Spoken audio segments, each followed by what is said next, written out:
The main character's name is Jin Ung. He is a very kind person, always helping the grannies that carry way too much stuff for their age for some reason. His kindness extends further, however, as when he sees some bullies from his school bully a weaker person, he stops and listens to what they have to say. Knowing that he is kind, the bully that has his face shaped like a crescent moon and is apparently the leader extorts him by noting that the kid they are bullying is a motherless loser, and this picture is the only thing he has. Even if the bullied kid begs for him to not tear it up, he still won't stop. Jin Ung asks him to stop politely, as that must be a very important picture for him. But this rather ugly dude notes that it's his, and he can do whatever he wants with it, if he doesn't want to purchase it from him, that is. Jin Ung tenses his entire body as he hears this proposition from this guy, but he has promised himself that he would live kindly, even if some people deserve to be thrown down a river. He gives the Crescent Moon dude $100, tons of money for a student, but the ugly-ass bully says that this is by no means extortion. This is a simple transaction of goods. With that, they leave, and the bullied kid thanks Jin Ung for his monetary sacrifice. But he thinks nothing of it, as he just happened to have $100 in his pocket, and that picture that could have been printed countless times seemed rather important for him. The bullied kid thanks him once again. He really is kind. Jin Ung perks up as he hears this, as it seems he enjoys being called kind a little too much. The bullied kid goes further, as this is why he is so popular at their school, why he is called Angel Jin Ung. When he hears this, he is ecstatic, as if he is known as an angel. Surely people think that he is a very kind person. For him, it's truly a relief. Curious as to why he enjoys being kind so much, the bullied kid asks him why. Isn't it too tough, considering people like Mr. Crescent Moon? Jin Ung stops for a second and turns around, just saying that there is a reason he goes to this extent, something very dear to him. Eventually he arrives at class, where everyone greets him warmly, and his childhood crush, Jin, does the same. Since they are both on class duty, she gets up and says that they should go and separate the trash for the recycler together. Thinking of this as the perfect date, Jin Ung accepts immediately. As they walk with the trash to the dumpster, Jin notes that he has heard of his exploits this morning, as he helped Sang-gu with a personal problem, which he was praising him for like crazy while in class. Jin Ung says that it's a relief, but in his head he jumps around happily, as this has surely given him some good guy points with Jin. At the back of the school, Mr. Ugly-Ass plays around on his phone, and his friends notice that he spent tons of cash on items in that game, something which is apparently amazing, for students that is. That's when one of his boys notices Jin walking around with Jin Ung and he calls her over. Jin Ung immediately gets defensive, as this bastard called Gyeong Cheol is only a thug, not a very good one mind you, but still a thug. That's when he notices Jin sweating as she sees him, making him think that she's being bullied by this guy. Cheol calls her over and she tells Jin Ung to go on ahead without her, but he warns her to be careful. She tells him that it's nothing, and that he should just go already. And due to his white knight senses tingling, he doesn't get the message, and he starts wondering all kinds of things. If she's being bullied, what should he do? Call the police? Or his uncle? That's when Cheol's friends leave the two alone, and Jin looks around before blushing and says that he shouldn't make it obvious that they are dating at school. Cheol asks if she's embarrassed with him, before anyone can answer that very easy question. As this guy looks more like a mop than a human being, he says that her school image shouldn't be more important than them. He puts his hand on her shoulder and gives a smile that only a mother could love, while saying that they are the only two people around this place. So since she looks so nice today, he suggests a smooching session. She pushes him around while saying that they are still at school, so that's rather inappropriate. She is either very dumb for falling for him or she's actually into ugly dudes. Unfortunately for them, or for him, Jin Ung was standing right behind a wall and listened to everything, which is why he is shaking like he is off something right now. Back in class, his eyes are soulless, like he just lost the only love of his life, and he doesn't even respond to his friends, as he only looks at Jin, like an actual stalker. He musters enough strength to message her, telling her that she should stay behind after class ends, as he has something to ask her. After school finishes, his friend invites him to the PC cafe, as he's feeling lucky today. But Jin Ung tells him to go ahead first, as he has something he must do. When both him and Jin get out of class, she notes that it has been a while since they walked back home together, but notices that something is very off with him, so she asks what happened. That's when he stops dead in his tracks, and he asks if she is really dating that bastard, Cheol. This question shocks her a bit as she was going to tell him earlier, but they just started dating out of nowhere, so yeah. Jin Ung gives her a shocked stare, as he still remembers distinctly. When they were little, her father was rather abusive with her, so she usually hid with Jin Ung around the street. He tried to comfort her to the best of his abilities, but she was still crying, and said that when she grows up, she will never marry someone like her father. Jin Ung asked what type of person she would marry. It seems that he has had feelings for her for quite a while at this point.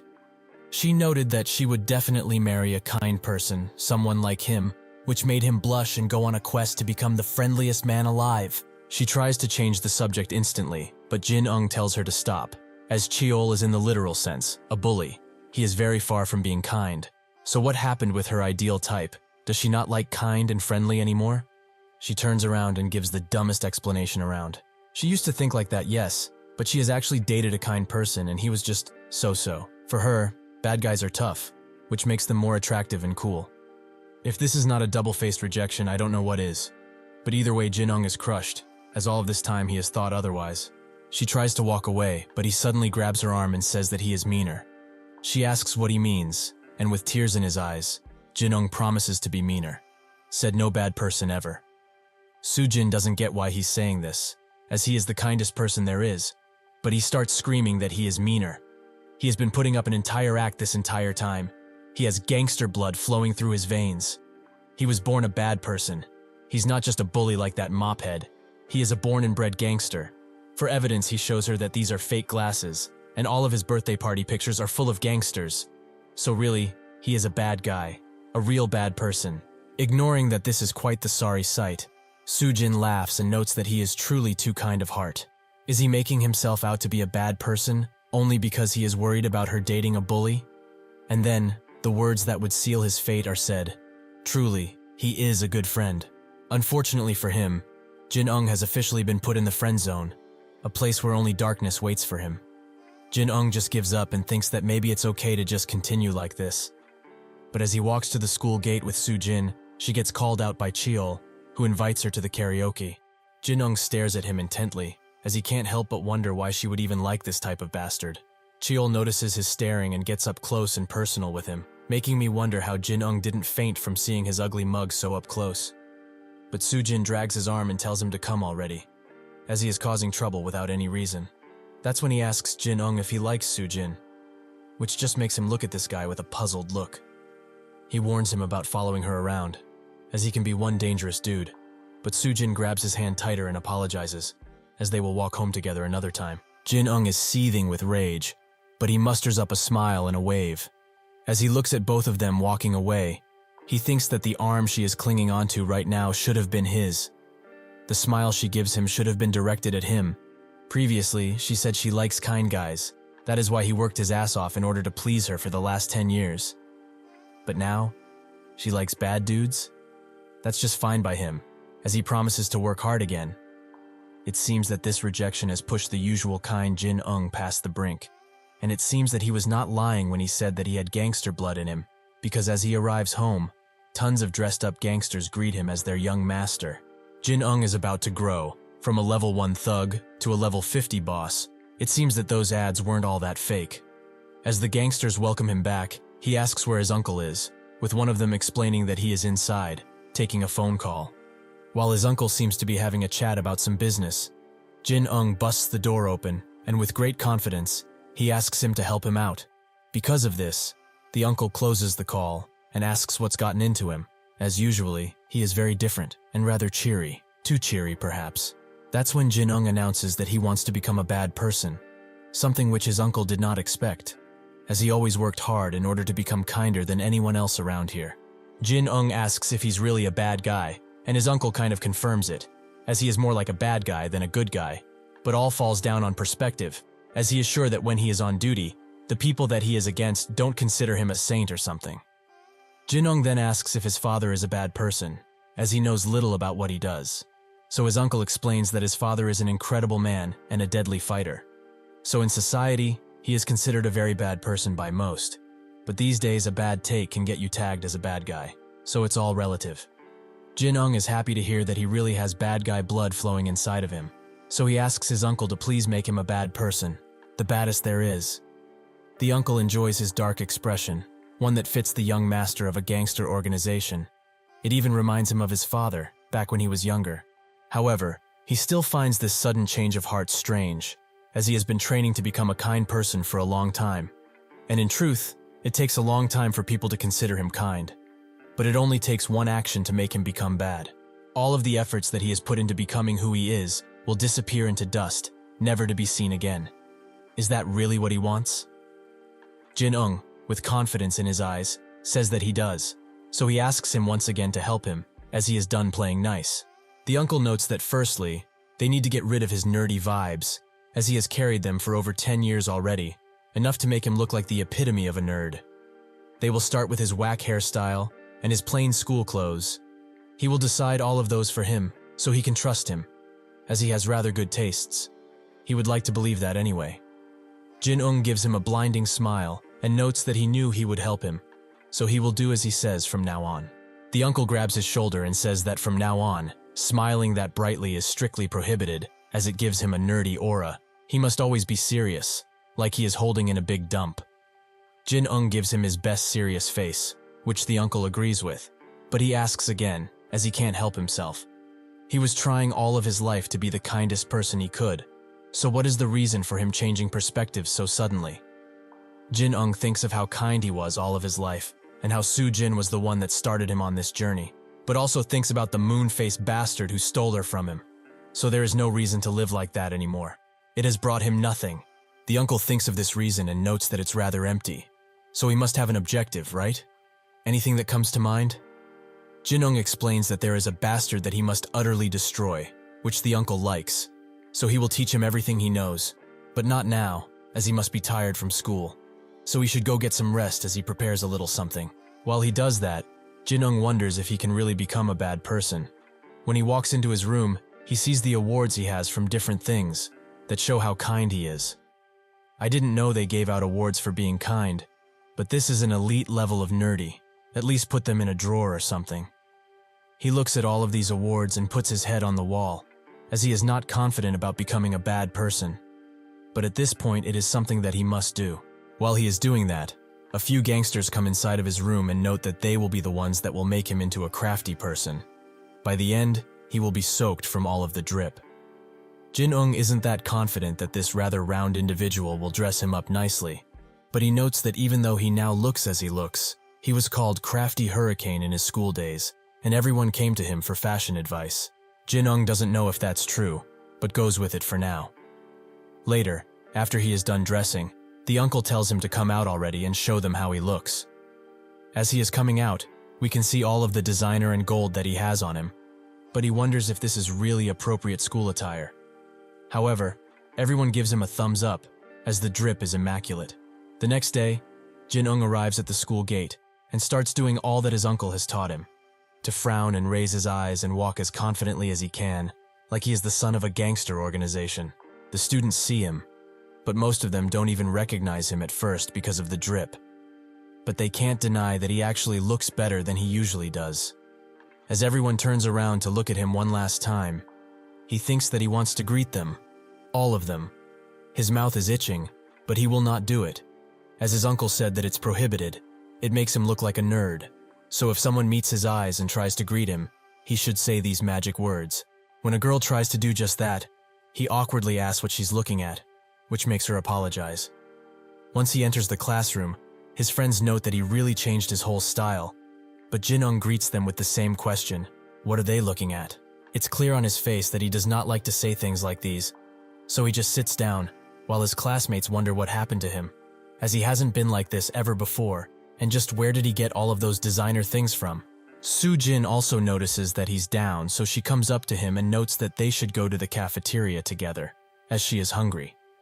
Instead of telling her to go with that mop head, as he would be better there considering they could use his head to clean the cafeteria, Jin Ung just can't deny her, so he tells her to come, rather reluctantly at that.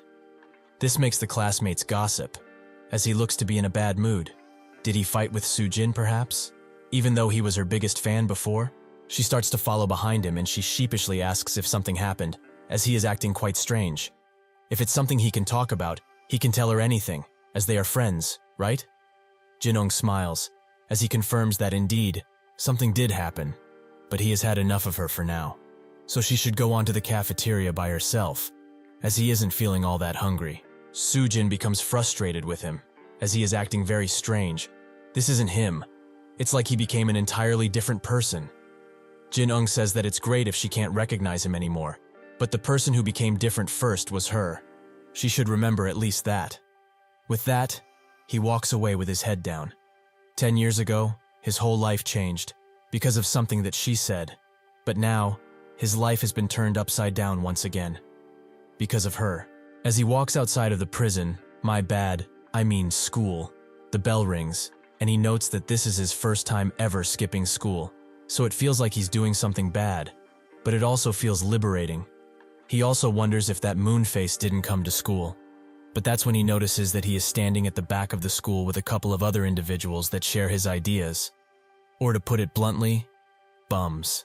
One of the girls there wants to skip school entirely, as she doesn't feel like going to any classes, and so Cheol asks them if they aren't hungry, as he would like to get some grub and considering it's so early.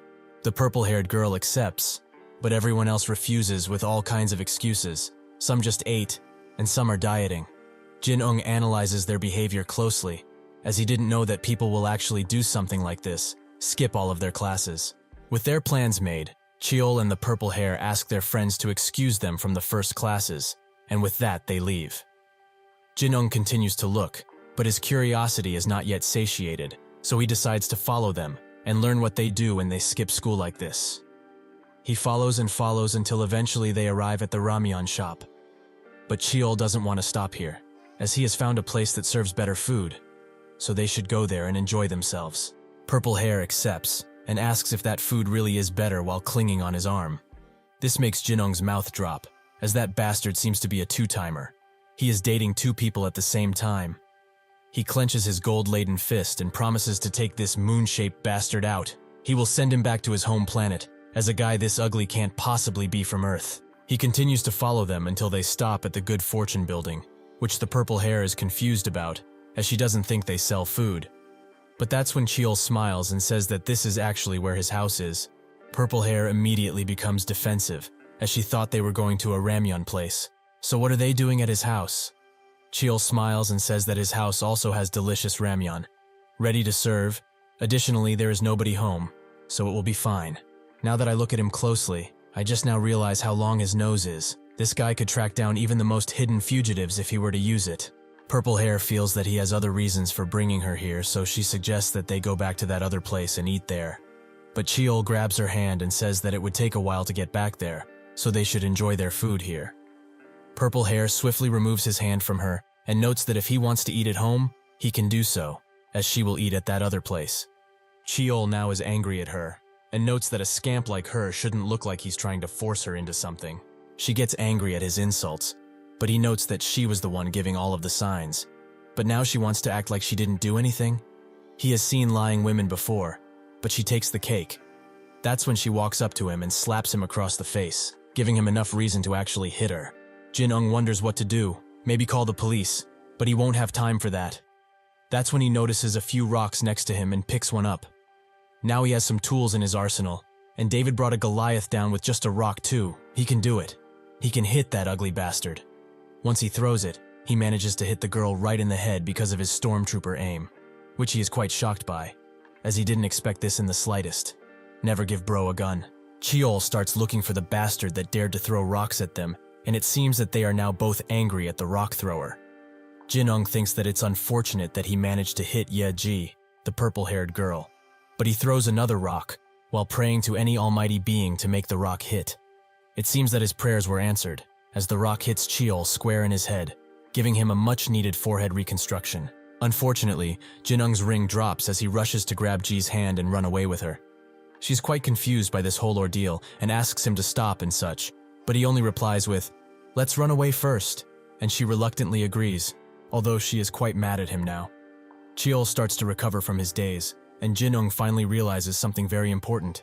What does he do now? Jin Ung and Ji continue to run away, until finally they stop, and Jin Ung goes to fetch something while Ji looks at the wound that is on her head and wonders if she will get a scar from it. Eventually, Jin Ung comes back with some bandages and gives them to her. She asks if this is him trying to make up for his stormtrooper aim, which makes him apologize profusely, as he really was not aiming for her. The rock just landed where it landed. Ji smiles and notes that she was just joking around. If he wasn't there, Chio would have definitely hit her. She also introduces herself, which makes him confused, as they are from the same class. He is Ji Ung. She is surprised to hear this, as she did not see the similarities at first, but he most definitely looks like that nerdy Ji Ung. He gives a faint smile, as he didn't know he was considered that nerdy by others, as he tried his utmost to be kind to everyone, even if some did not deserve it. Ji, apparently not knowing when to stop, says that he was also quite annoying, but that didn't have anything to do with him being kind, as the only kind people who are annoying are old people and beggars. Jin Ung doesn't know what to say about that, so he just nods and lets it go. Ji also says that she heard tons of rumors about him being quite kind, but seeing as he bought her these, it seems that the rumors were quite true. Jin Ung tries to defend his badness, as he is not kind at all. He is actually the meanest person around this town. She doesn't know what to say about that, as a bad person wouldn't just buy bandages like this for anyone. For example, that bastard, the mop-haired Cheol, there's a bad guy. Jin Ung says that guy is just a ripe bastard. But does she really like him as well? Is it the moon face or something? Ji explains that she's not attracted to him physically, as she doesn't think nobody can be considering. She is actually attracted by his charm, that he is so free-spirited and tough. But it seems that he was actually trash, something which she half expected already. Jin Ung also didn't expect him to raise his hand at a woman, but knowing this, would he really be able to become trash like him? Ji finds his pondering quite funny, as she hasn't seen anyone debating if they should be trashy like this. Keel starts calling her again and again, which makes her wonder if she should answer the phone and be done with it, as this guy doesn't know when to stop. Jin Ung begs her to not tell him that it was him that threw the rock in his forehead, even though he kind of needed it. She picks up and asks what's up, but he instantly screams at her asking where she is and who that bastard is that dragged her away. He knows full well that he is from their school, so he better count his days, as he will eventually find out who it is. Tired of his loud yapping, Ji starts screaming at him too, asking if he wants her to press charges for what he was trying to do. She doesn't know who that guy was, so he better stop. Ji Ung gives her a slow thumbs up, as he didn't expect her to be so intense, but it is admirable to say the least. He definitely wouldn't want to mess with her. Cheol is still very mad at what happened, and wonders who that bastard is, who dared to throw a rock in his way, who from their school would dare to touch the mighty Keol. Before he can continue to monologue like a cartoon villain, he walks in the direction the rocks were thrown from, and steps in something sharp, something that catches his attention very well. While they walk away from the park, they were chilling at for a bit. Ji asks Jin Ung what he's going to do now, with him noting that he will just go back to school. But what will she do? If they leave that bastard to his devices, he will most definitely do something to her again, while thinking mostly about Su Jin, as she might be the one that's in real danger out here. Ji notes that he really is too friendly, as this is their first time talking ever. But he is concerned about her? Jin Ung defends his badness once again, but she was really in tons of danger there, so he had to intervene. Ji notes that even if she decides to report him to the cops, he would also probably get punished, as he threw the rocks, and additionally she was the one who hit him first, so he would be at an advantage due to these reasons. That bastard sure got out of this. As he has most likely guessed, she does not have the greatest image at school, or anywhere if she's honest, but she doesn't want to listen to people gossiping behind her back about this whole ordeal. And girls do gossip, quite a lot actually. Though even if this thing were to leak to the public, it really couldn't hurt her reputation, because it's already in the ground. But still, she asks him to keep what happened today a secret from everyone. With that, she walks away, while wondering why she is saying all of this stuff to this dork she just met. Jin Ung just stares at her, not knowing what to make of the situation at hand, but he returns to school where he has some food with his friends, who are quite surprised by his sudden transformation. With all of that gold on him, he looks like an average thug, and their teacher reported him for skipping school, so he will have to go to the teacher's office later. Jin Ung just gives them the most Giga Chad answer there is. Okay. One of his friends would like to know more accurately why he decided to look like he is trying to cosplay a thug from a video game, and the other notes that he is really similar to the mophead, Cheol. Jin Ung is happy to receive such news, as he was hoping to look like that guy. This makes both of his friends shocked, and they both ask why that would be of any good. That guy is a bastard. Jin Ung notes that he cannot give much information right now, but there is a reason for him going down this dark path. They will be told in due time, however. They are both willing to let this go, even if they don't like it. But shouldn't he be trying to imitate Song Jung? That guy is apparently much craftier and meaner than Cheol, so he would be an ideal muse for his bad journey. Jin Ung can only think of the girl that was stolen away from his side, and as he clenches his spoon, he says that he must become like that bastard no matter what. Suddenly, Ji appears with a tray of food and asks why would a person trying to become bad help her like he did. She asks if she can eat with them while sitting down and just starting to eat, but she notices that the atmosphere is rather awkward, so she asks if they are uncomfortable with her around their boy table. Both of Jin Ung's friends deny that notion, while wondering why this woman, who is considered a devil around these parts, is here. The friends notice that there's something uncomfortable between the two standing in front of them, and one asks what she meant by Jin Ung helping her out. He immediately tries to stop the conversation like he is trying to stop a car from crashing into him, but considering his friends, he decides to leave first, as he would like to eat somewhere else, so they will see each other later. Ji decides to follow after him, even though he didn't tell her to. Both of his friends note that something very interesting is happening right now, and laugh at Jin Ung for having a woman follow him. But in reality, these losers are both envious at Jin Ung, because he has a woman that is following him willingly. To them, this is the greatest betrayal possible. Ji continues to follow Jin Ung, which Sujin sees, and is apparently not too happy about. When Jin Ung arrives at the boys' bathroom, he looks in the mirror, and even though he is dripping, he would get punished if he continues to walk around like this. So he removes the necklace and the handicraft his uncle made for him, and he puts them in his pocket. He thinks that even if he is trying to become bad, he must apologize even after all of this. But this is his first time skipping school ever. Will his punishment be severe? He moves on to the rings, as those also must be taken off. But that's when he notices that one of them is missing. He desperately checks his pockets like a poor college student, but it is not there. So he starts to sweat bullets, as this ring was extremely important. It was given by his rotund uncle. It was quite precious to him. So Jin Ung asked why he would be giving it to him. The fat uncle explained that this is a precious ring he received from his father on the day that he officially became an adult. He would have never thought that he would pass down this meaningful gift to his boss's son, but now that he is doing it, he is crushed by emotion. What an honor.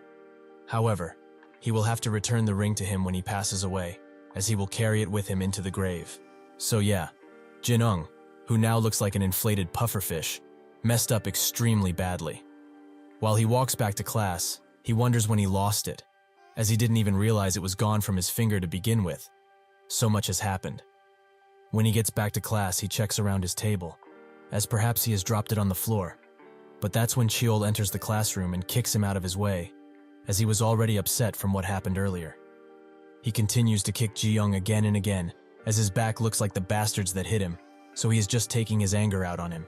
Sujin just watches as this happens, but eventually, Jin Ung just passes out, which makes the now even uglier Cheol note that he should hit him harder, to revive him. Ji comes around and notes that he already tried to slap a woman, so why is he taking his anger out on that fool? Cheol immediately gets in her face and asks once again who the guy who threw the rocks was. But she says that she does not know, which angers him, as she should talk now, while he isn't as aggressive. Does she really think he is a pushover? He knows full well that he is from this damn school, so she better speak up. God, is this man ugly. Ji tells him once again that she has no clue on who it is, which makes him raise his hand, as he thinks that she deserves a little wake-up beating to broaden her memory. She asks if he really is willing to hit her, but it seems that he is, which makes her think.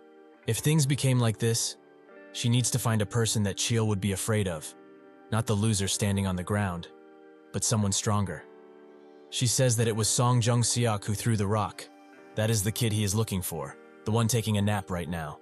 As Ji expected, Cheol is immediately scared of waking up that hulking mass of muscle, as he can't act like he's the boss of anything with that guy around. He will surely beat him up. However, he still decides to go to him and tell him to wake up, which he doesn't as he is apparently fast asleep. Seeing as he doesn't want to wake up, Cheol decides to go in fully. He is now putting all of his chips in one bag. He calls him a bastard, and actually kicks his table. This shocks everyone in the class, even Ji, as this bastard just initiated a hidden boss fight. Jung slowly gets up, easily towering over Cheol, and asks if he has really gone crazy or something. I'm surprised a health bar didn't appear just now. Rather sheepishly, Cheol asks if he helped Ji out, but he is quite confused by this. So Cheol asks him again, is he the one who helped Ji out recently? Jung just looks at her, as she thinks that he thought Cheol would let the matter go since he would have been scared. But this bastard made the situation go out of hand. Jung also looks at Ji Ung, who is just waking up from his blunt force-induced nap, and notes that maybe he was the one that helped her, while cleaning his ear. This makes Cheol even angrier than he was initially. So he grabs his shirt and tells him to not try and be funny. Just what is he trying to pull right now? Huh? Does he look like a weakling to him? Is that it? Calmly, Jun grabs his arms, but Cheol doesn't give up, and he asks what he will do if he finds out that this is just a lie concocted by him. Jung clenches his arms tightly and he asks him, what is he going to do about it if it isn't? Seeing that he cannot win in this situation, he pulls his hands out of Jung's grasp, and even though his hands are still shaking from the pain, he promises to have his revenge. He will not just let this go as it is now. He starts screaming at everyone in the classroom, but while he walks past Jin Ung, he notices that he is rather similar to the bastard that hit him with a rock. At least his head shape seems similar. That's when Ji Ung sees his fat uncle's precious ring. But just how did he get it? Cheol thinks that a loser like him wouldn't be able to do such a thing, so he lets him go and walks away. Soon, Jin just looks at him, but Ji takes side and rushes to his side, noting that they should go to the nurse's office as soon as humanly possible. He might be really injured. This makes Sujin mad for some reason. Just what does this woman want? This is further increased by his friends, who speculate that there might be some romance at play here, as Ji said that Jin Ung is annoying, so maybe they hit it off. This makes Sujin even angrier, and Ji asks Jung for help once again, as she doesn't think that Ji Ung can walk on his own. He accepts to help them, but Ji Ung is the one that refuses their help, as he can walk on his own. However, he does thank them for the help they have given him up until now, but he can manage from now on. Ji agrees, while being confused by his sudden burst of energy. Ji Ung walks out of the classroom and wonders what he should do. But why would Cheol have that ring? How can he explain something like this to his fat uncle? Will he not be mad, considering that it was his precious item? When he arrives at his home's gates, he wonders how he should explain the ring missing from his finger. But he must face these challenges, so he walks forward, and the underlings welcome him home. But that's when they notice that he is all tattered up, and his face is all dirty. They instantly flock near him, and they all wonder who could have done such a thing, with one of them even noticing that there are footprints on his back. Who dared to walk on him? One of them screams at the others that this is a direct challenge to their Firebear gang. They should all get their tools, as this signals war. Out of nowhere, they all pull their respective weapons and turn into bloodthirsty demons, as they have disrespected the young master, so they will slay them without prejudice. Jin Ung tries to calm them down, as there is no need to act in such a way, but that's when the fat uncle appears and sees them riled up. So he asks what's going on. One of them explains that the young master has been beaten up at school. This cannot be forgiven. The veins on the fat uncle's head grow from anger, and he pulls out his famous demonic knuckles, while swearing to kill the bastard who dared to touch even a hair on the young master. He goes up to Jin Ung and asks who would dare to do this. But that's when the other uncle appears and tells them to stop with a loud scream. They should all put their tools and calm down for a second, as this situation doesn't warrant such reactions. They are reluctant to just let this go, as their young master was bullied at school. How can they just sit still and do nothing? Jin Ung is glad that Uncle Jae-uk is acting like a normal person. Surely he will calm all of them down and bring the atmosphere back to normal. He explains to the others that the young master will be someone who will become the pillar of their organization in the future. They cannot interfere in one of his fights. It is his to win or lose. This makes the others speechless, but they all drop their weapons, as they were all short-sighted by anger, so they beg him for forgiveness. They are all sorry. Now that the situation has calmed down, Jae-uk tells them to gather in the meeting room, as they will be having a strategy meeting regarding what happened today. Naturally, Jin Ung is also pulled into this meeting, but he is quite confused by this whole ordeal, as he didn't expect they would be having a strategy meeting because he just got a little bruised up at school. These people really are dedicated. Jae-uk asks him if the guy who beat him up is any good at fighting, and he notes that he is a bully for a living, so he would naturally be good at fighting. Or so he thinks, as he doesn't really know. The others aren't that impressed with that guy being a bully. If that is the case, couldn't they just go and give him a good beating? As he will surely not put up much of a fight. Jae-uk assimilates all of the information and notes that he told him previously. If he were to get into a fight, he should always hit first no matter what, so did he. The others also gather around like children for book reading, as they are very curious to see if their young master hit first. He explains that he couldn't hit him, which makes the mood depressive. But then he says that he was able to hit him with a rock right in the forehead, something which he most desperately needed. The cheery atmosphere returns, as they are all impressed by his ability to use the tools around him to even the fight. How amazing! Jae-uk is not that impressed by this, however, as he cannot use tools in a fight like this. A high school bully, like the one he is facing, only uses their fists to take care of things. That is the golden rule of all bullies. The reason why he was beaten up today? Well, he will put it bluntly. He just can't fight. But Jin Ung knew that already. Very well, in fact. Still, there is hope for him yet, as he is a man who carried the blood of the Fire Bear Gang's boss in him, something extremely valuable. So with some training, he will definitely become stronger. They are all experts in this area, so they will help him put some meat on his bones. Ji-young agrees with the training, and the others are ecstatic, as they will all help with his training. He will become a true beast of a man. Jae-uk adds something though, something rather important to him. Jin Ung asks what it is, and Jae-uk notes that he must develop the habit of winning, which will grow by having his first victory ever. Jin Ung says that even with this, he is not that great at fighting, so he needs training firstly, otherwise he won't have a chance against that crescent moon face. Jae-uk would agree, but by then his hunger for blood would wane, so there is only one way to do something like this. Jin Ung asks what it is rather cheeringly, and Jae-uk says that he will have to go beat up someone much weaker than himself. Everyone around him agrees, as truly he is the smartest out of everyone here. But Jin Ung didn't expect to hear that coming from his mouth. Jin Ung doesn't feel like beating up people weaker than him would surmount to anything, but the fat uncle explains that if he becomes stronger, weakling losers will start to appear everywhere, and the number of weaklings around him will continue to grow. Same goes in their world as well. Even if people deny it, the world is still hunt or be hunted, so he needs to get used to beating on the weaker rascals. Jin Ung comes to terms with this quite harshly, but Jae-uk says that what his fat uncle said, Guy Sang, is right. He needs to put his trust in them as they are here for him, no matter what. Jin Ung looks at them and knows that he can. He just wonders if it's alright to. The next day, as Jin Ung is heading to school, Sang stops him with a rather rough tone, which makes Jin Ung wonder if he figured out that he lost his ring.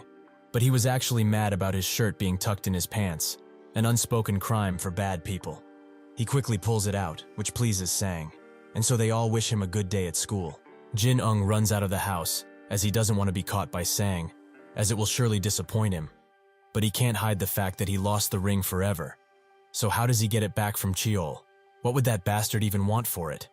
While he thinks of a solution, he spots a grandma picking up some cardboards, which makes his good guy senses tingle. But like Jae-uk said, he must not help others without getting something in return. So a real bad guy moves only when there is something to win, or there is something at stake. He forces every muscle in his body to not go and help the poor granny, but that's when she notices him and says that he must be late to school, so he should hurry up and go already. Jin Ung chooses to run away, but as he does so, he cries. Bro looks like he betrayed his sworn brother or something. He continues to run and run, but his memories catch up to him, and he can only think of the grandma, as this is his first time not helping her. This makes him reconsider becoming a bad guy. Can someone as kind as him do it? That's when another obstacle arrives in the form of a grandpa carrying some heavy things. The old man recognizes him and notes that it is unusual for him to be late for school, but Jin Ung can barely not stand to help him. The grandpa asks if something happened, as he seems quite troubled, but he knows that he can always talk with him about anything. Once again, Jin Ung runs away while crying his eyes out. But the old people keep appearing in his head. He can maybe outrun their old bones, but he cannot outrun their warm smiles. He arrives at another walkway and thinks that he will be coming late to school, which will definitely get him punished. That's when a few students appear, but Jin Ung doesn't look behind, and he thinks that they are elderly people. But fortunately, it seems that he has outrun the curse for now. They just continue to walk without noticing, and so he does the same. But that's when a large truck appears right in front of him, which makes him scream, and apologize, as the driver is cursing him out for his recklessness. Jin Ung just apologized without thinking, but he also didn't see that those two crossed the walkway while it was still red. They just crossed so naturally, like they do it all the time. They both look behind as they hear the commotion, and one of them spits out some saliva while saying that it would have been very funny if there was an accident. Jin Ung analyzes his attitude like he is learning for a test, so he thinks that he needs to cross on the red too, to become bad. That's when one of his schoolmates comes up next to him and asks if he's not going to cross. But Jin Ung, with a serious face, tells him to go forwards, as he must do something important. The classmate agrees, and Jin Ung prepares himself with a large breath in as the countdown starts. 3, 2, and finally 1.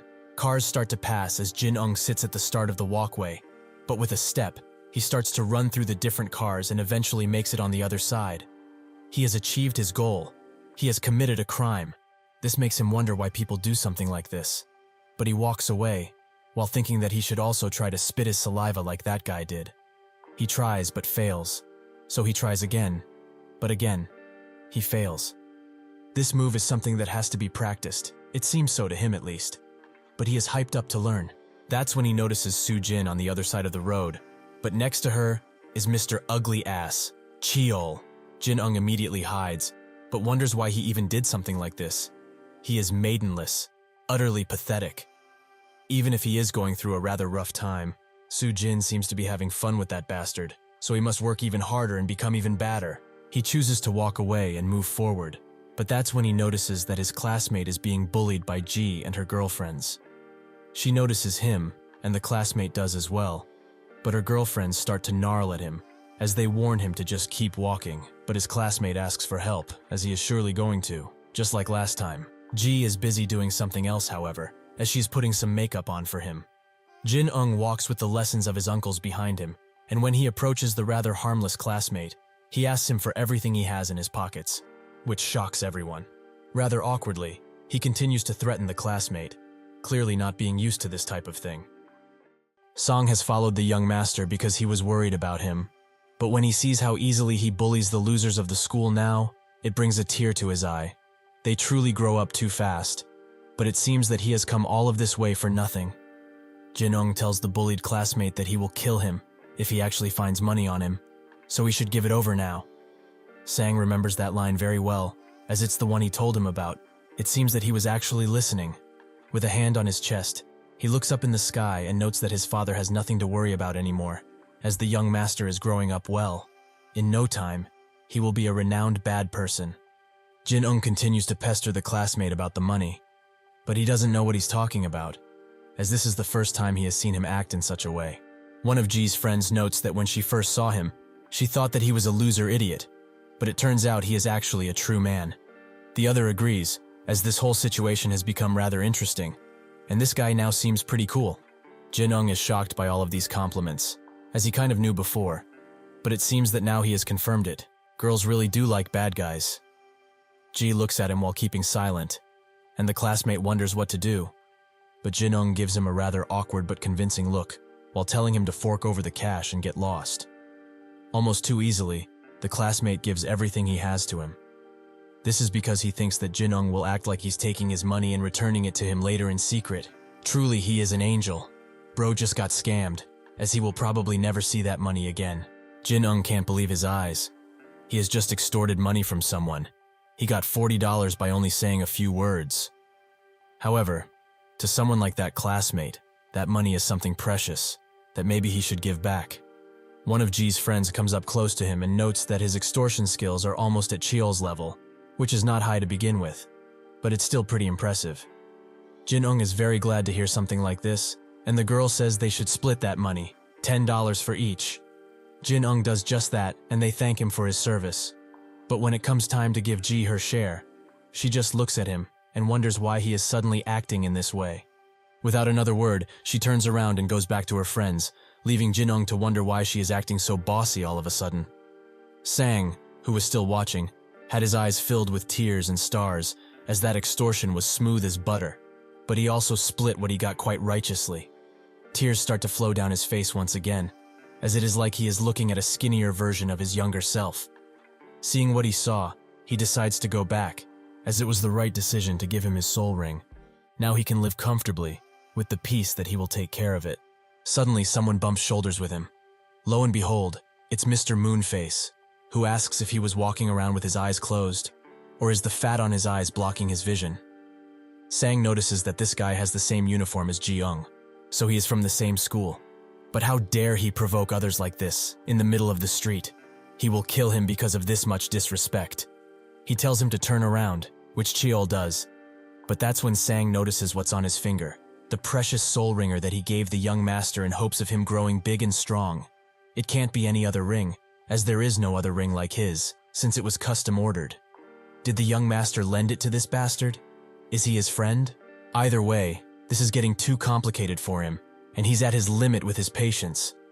Cheol gets in front of him, and asks why he dares to look in another direction when he is calling him out. Does he have a death wish or something?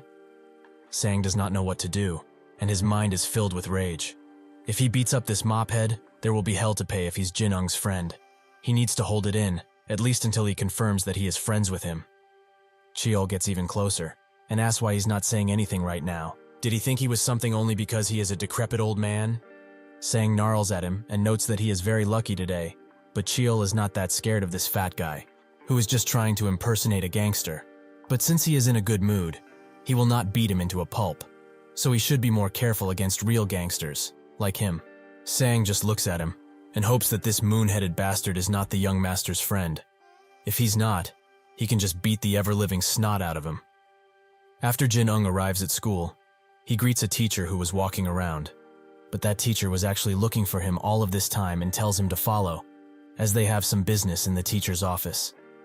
When they get there, the teacher sits down next to his classic Windows Vista computer and asks what's happening with him these past few days. Jin Ung doesn't get it, so the teacher puts it more bluntly. Just why has he gone down this dark and crooked path so suddenly? How can the president of the next school term act in such thuggish ways? Wasn't his dream to become the school president? Why this sudden change of heart? He knows full well that his teachers have tons of expectations for him, right? Jin Ung just sits in silence, because he doesn't know what to say, as he cannot tell this teacher to shove it just yet. Seeing that his attitude needs to be corrected, he tells him to bring his father to school tomorrow. But Jin Ung's face drops, as bringing in his father is a little extreme now. The other teachers are shocked by him actually talking back, and the teacher who was talking with him cannot believe that he chose to do this. It seems that his attitude needs to be corrected right now. Jin Ung calms him down, as he was not talking back. His father is actually away on a business trip. So can't one of his uncles come in his stead? The teacher agrees to let the uncle come to school and tells him to go back now, as their business here is finished. Jin Ung gets out of there and hopes to one day forget the days he spent in this prison. But most importantly, he is glad that his father didn't come, as that man would have probably burned the school down. One of his friends, Yoon, was waiting for him next to a pillar, as he was worried about him, since he never got called to the teacher's office before. Jin Ung thanks him for being a good friend, and he asks what happened there. Did he get scolded? It seemed that the teachers were hella mad for some reason. Jin Ung says that it's nothing bad. They just told him to bring his parents, which makes Yoon shocked, as he didn't expect him to be so calm with this information in mind. Jin Ung says that this is fine, as he can bring one of his uncles instead, but Yoon wonders if that's not somehow worse. Jin Ung scratches his head and hopes the same, but in all cases, this is better than bringing his father here. With that, they walk away, while talking about a myriad of things. When Jin Ung arrives home, he tells his numerous uncles that his school teacher asked for one of them to come to school. This information stuns them for a second, but they smile, and they all say that they will go at the same time. The lower rank uncles also want to go, as they are happy to see their young master become a true rebel, but the main uncles tell them to shut up, as they are nothing in the uncle hierarchy. The three main uncles all bicker for the position of guardian, as it is apparently something that they have dreamed of for quite a long time. They slowly start to get aggressive, as not one of them can give up attending such an important event. Jin Ung wonders why they are acting like they are fighting for $1 million, and Jae-uk suggests that they play it fair with a game of rock, paper, scissors, since they all have seniority in this case. They all get ready to throw in their fists in a real man's battle, where only one can come up on top. Rock, paper, scissors. Two have thrown scissors, and the winning one has thrown rock. That person is Sang, who screams out that he is victorious. He mocks the others, as they were both cowardly. A real man can only throw rocks in this situation.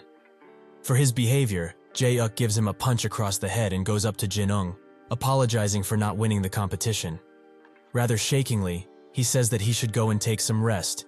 He shouldn't worry about Sang that will come to his school the next day, not at all. Jin Ung just looks at him and agrees, while hoping that tomorrow will be fine. When the next day arrives, Sang tells Jin Ung to get ready for school, as they have a meeting to attend to. But when Jin Ung gets down, his face literally drops, as Sang has dripped himself a little too much. Sang is ecstatic as he walks out with the young master, who wonders if this will really be fine, but decides to let it up to fate and tells Sang to come along, as he doesn't want to be late. As they walk, Sang asks how school life has been treating him, but before he can muster up a good enough response, two buff dudes walk past them, and when they see Sang, they immediately bow down and wish him a good morning, something which scares Jin Ung. But he shouldn't be surprised, as this guy was a famous gangster back in the day, and it seems that is going on even now. Afterwards, Sang asks Jin Ung how his bad guy studies are going. Has he been doing tons of bad things? Jin Ung says that he has been doing them little by little, but he tried to practice spitting his saliva, but it hasn't been going well at all. Sang notes that this is fortunate timing, as he is an expert at that, so he will teach him how to do it in a step-by-step guide. First, he must say E while opening his lips like this. While he is in this state, he should push his tongue forwards, as much as he can, and the pressure should allow him to expertly get the saliva out. Jin Ung is amazed by his moves, and tries to replicate it the best he can, but fails utterly, and is left drained by the whole experience.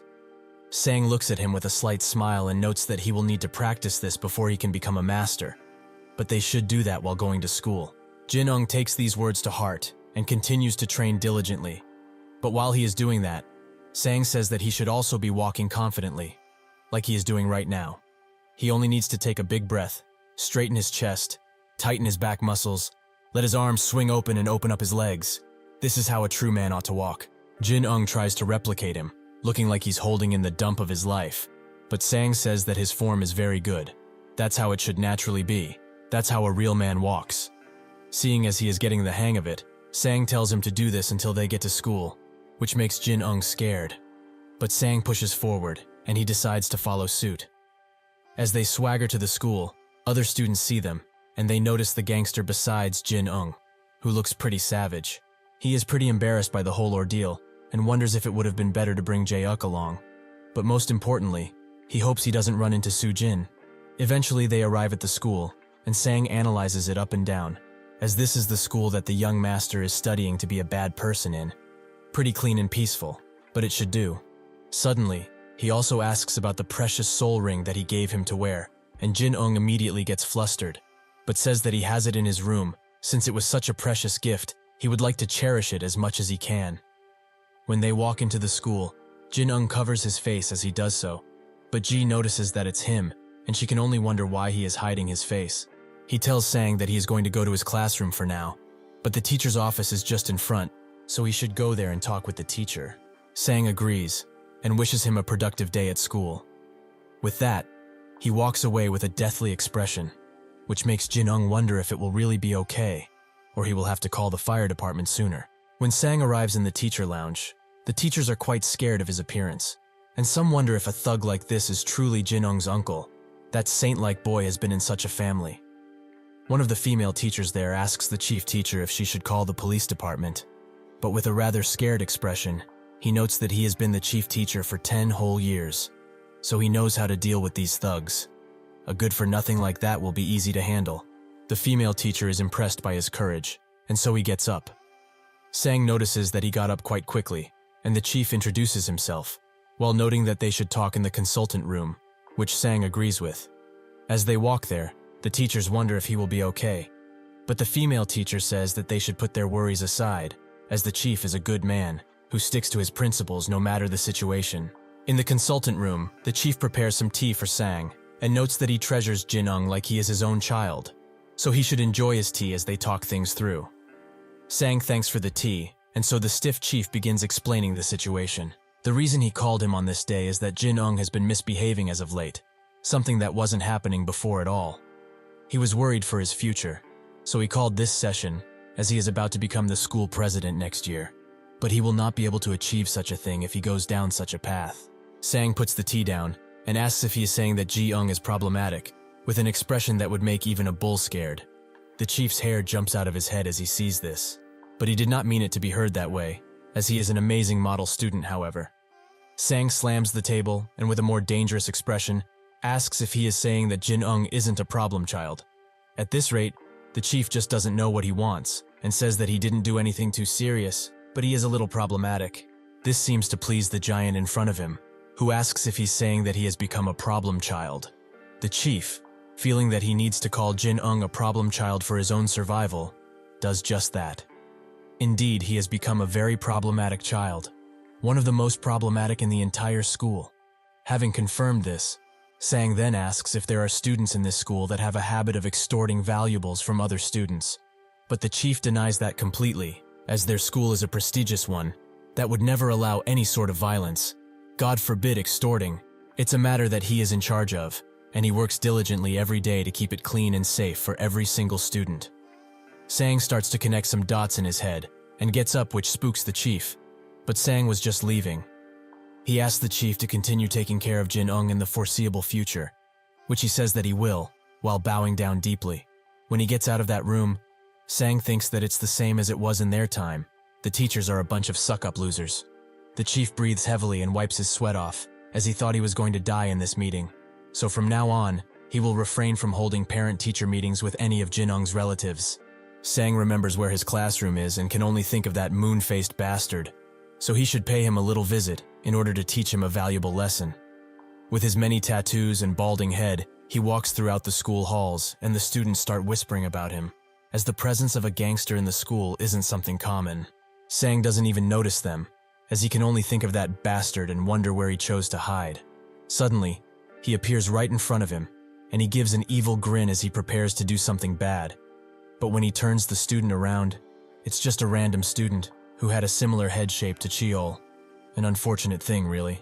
Sang apologizes for mistaking him, which makes him reconsider his actions. He does wish to put that guy on a leash and walk him around town to show him what happens when he messes with the black bear. But he remembers what Jin said, that the young master will eventually become the organization leader, so they cannot solve his fights. He must fight them alone. Even though he doesn't like it, he chooses to follow those words and walks away. Outside of the school, Cheol continues to look at the ring and says that it's utterly brilliant. But how much would something like this even cost? It sure looks very expensive, at least. One of his friends notes that it would probably go around for $2,000, give or take, which fills Cheol's mind with greed. Like the goblin he is, he thinks that getting hit with a rock was worth the hassle.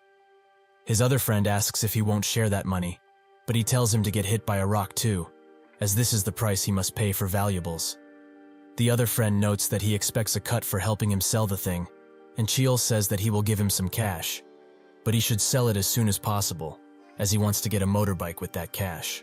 While the other friend feels insulted, Cheol thinks about the motorbike. It will be his first, so this ring is truly lucky, but it will have to be sold in order to achieve his dreams.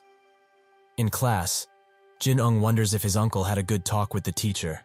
The worry is visible on his face, so his friend wonders what's going on, which makes Jin Ung ask if he thinks that his uncle had a nice talk with the teacher. His friend doesn't know what to say, which makes Jin Ung even more uneasy. But that's when the teacher gets inside of the classroom, and when he looks in his direction, he narrowly avoids eye contact, while saying that they should get the class started. This makes Jin Ung shocked. Just what did his uncle do to him? He thinks that he should call him and find out what really went on, so he asks the teacher if he could go to the toilet. The chief's memory is still filled with Sang, so he happily lets him go. Rather, he should take his time. Jin Ung gets out of the classroom and quickly calls his uncle, as he needs to know if he should be worried about cops pulling up soon. Back home, everyone is preparing a welcome party for Jin Ung, as he has officially become a problem child. But that's when Sang's phone rings, and one of the uncles hands it over to him. When he picks up, Jin Ung asks if he talked with the teacher, which Sang says that he did. He took care of it nicely, so he shouldn't worry at all. Jin Ung wonders what taking care of it means, but that's when Jae-uk asks for the phone. Jin Ung asks what he means. Just what did he take care of? Sang says that he just had a good talk with his teacher, nothing much. But Jae-uk's patience runs dry, and he asks for the phone again. Reluctantly, Sang gives it to him, and Jae-uk tells the young master to not forget what he told him previously, to go and beat up on some guys that are weaker than him. He asks if he really needs to do it now, but Jae-uk is as serious as he can be. He should start carrying out his duties today. With that, he hangs up, much to Sang's dismay, as this was the perfect opportunity for him to bond with the young master in a manly manner. But Jae-uk just hands him the phone while asking what he's going to do about it. Jin Ung thinks that he should do as his uncle instructed and become the baddest there is in this entire school. First, he should start looking for people that are much weaker than him. If he is a level 1 crook, he should be able to handle some nerds like those two, right? But that's not right, as they are a level or two higher than him, so he needs to find an even weaker person. He finds another person who is level 5 in terms of strength, so he must continue to look around for weaklings. His search proves fruitless, however, and as he washes his face, he thinks that there is nobody in this school that is weaker than him. He wonders what to do, but that's when Jung, a level 70 final boss, appears, asking him to get out of the way as he wants to wash his hands. Naturally, he lets him, and while he does that, he looks at his back, admiring how strong he looks. Even if he is the son of the Firebear gang boss, he is still the weakest guy around. Could he even win against an elementary school student at this point? Maybe a fish would beat him too, as he is sure those guys have more muscle than him. That's when someone taps his shoulder. The bullied who is now asking for the $40 that he took from him. Jin Ung's eyes widen, and he smiles, as he has finally found someone weaker than him, a level 0 ant. Suddenly he grabs his clothes, and rather reluctantly, he screams at him. Today, he will become the sacrificial lamb for his first victory ever. He apologizes as he raises his fist at him, and honestly, you can't just not feel bad for the guy. Will he really get the snot beaten out of him? As Jin Ung fist shakes in the air, Gu, the bullied kid, pleads with Jung to help him. This guy is trying to hit him for no reason. He's become a maniac. Jung just looks at what is happening with a monotone expression, and Jin Ung had forgotten that he was here in the first place. Will this towering beast actually intervene though? Jung decides to leave, much to both of their surprise. But Jin Ung thinks that this is a perfect opportunity for him, as all he needs to do is hit this guy at least once and be done with it. He tries to close his eyes as he does so, but he cannot bring himself to hit him no matter what. He lets him go, and Gu asks how he could do such a thing all of a sudden. He is a damn bastard. He is no longer an angel, but a devil. He is a bad person. Gu leaves the bathroom, and Jin Ung starts to breathe heavily. As his demeanor worsens, Jin Ung just thinks about how he couldn't move a muscle.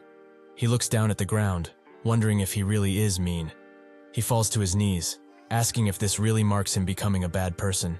He knows that he should be happier, but he doesn't feel all that great right now. With this action though, all of the things that he has done in order to live kindly will disappear, just like that. He remembers the times when people like Gu called him kind, an angel, but he also remembers what Jae-uk said, that his efforts of becoming good would be instantly destroyed with one action. It seems that his uncle really was right.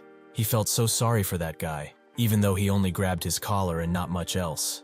His heart is also beating extremely hard right now, making him think that it really is hard to beat someone up like this. But how did his uncle manage to say it like it was something so easy to do? He remembers what Gu said as he ran away, but then thinks that everything is hard at the start, as now he is a bad person to Gu. He will become a bad person to everyone, bit by bit, since he only lived by being kind to others, only because Sujin liked him. Unfortunately, it seems that her preferences have changed drastically, so he also has to change in order to accommodate her new preferences. Never change for a girl, boys. It's a loser move, but this might actually help Jin Ung. When he gets back to class, it seems that everyone is comforting Gu because of what happened, and when he sees Jin Ung, he notes once again that he is a mean bastard. Sujin instantly gets in front of Jin Ung and notes that they should talk, as she heard from Gu that he tried to hit him mercilessly.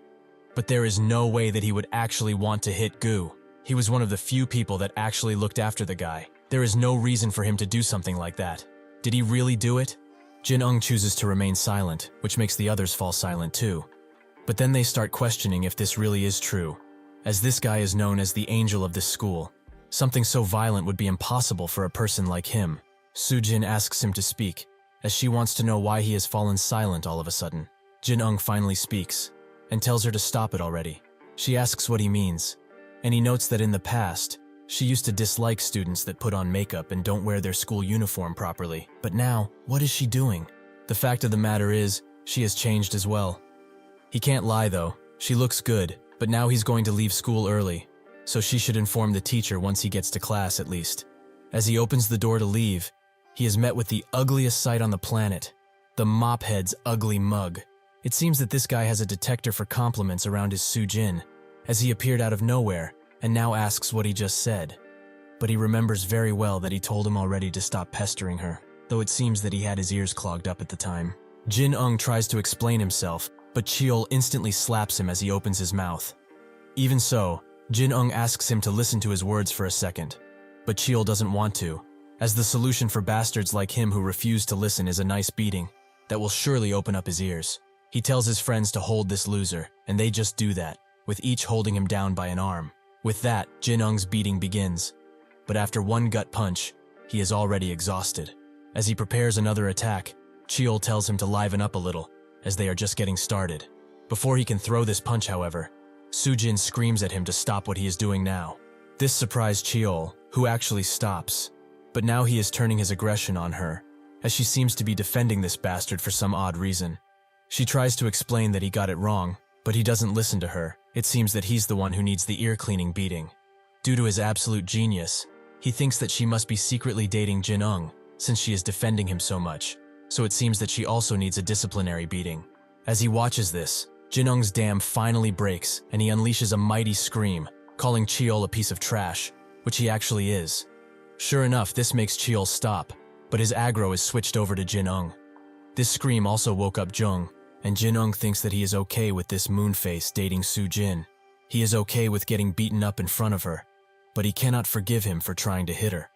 With a fire in his eyes that he has never been able to unleash before, he promises Cheol that if he dares to put a hand on her, he will die by his hands. Sujin is surprised by Jin Ung's words, and Cheol inches in closer to him, noting that those words shouldn't come from someone who is literally trapped and being beaten up like a damn loser. All Jin Ung can think about is Sujin's words when they were kids, and her words now, that she doesn't like good guys, as bad guys are actually cooler for her.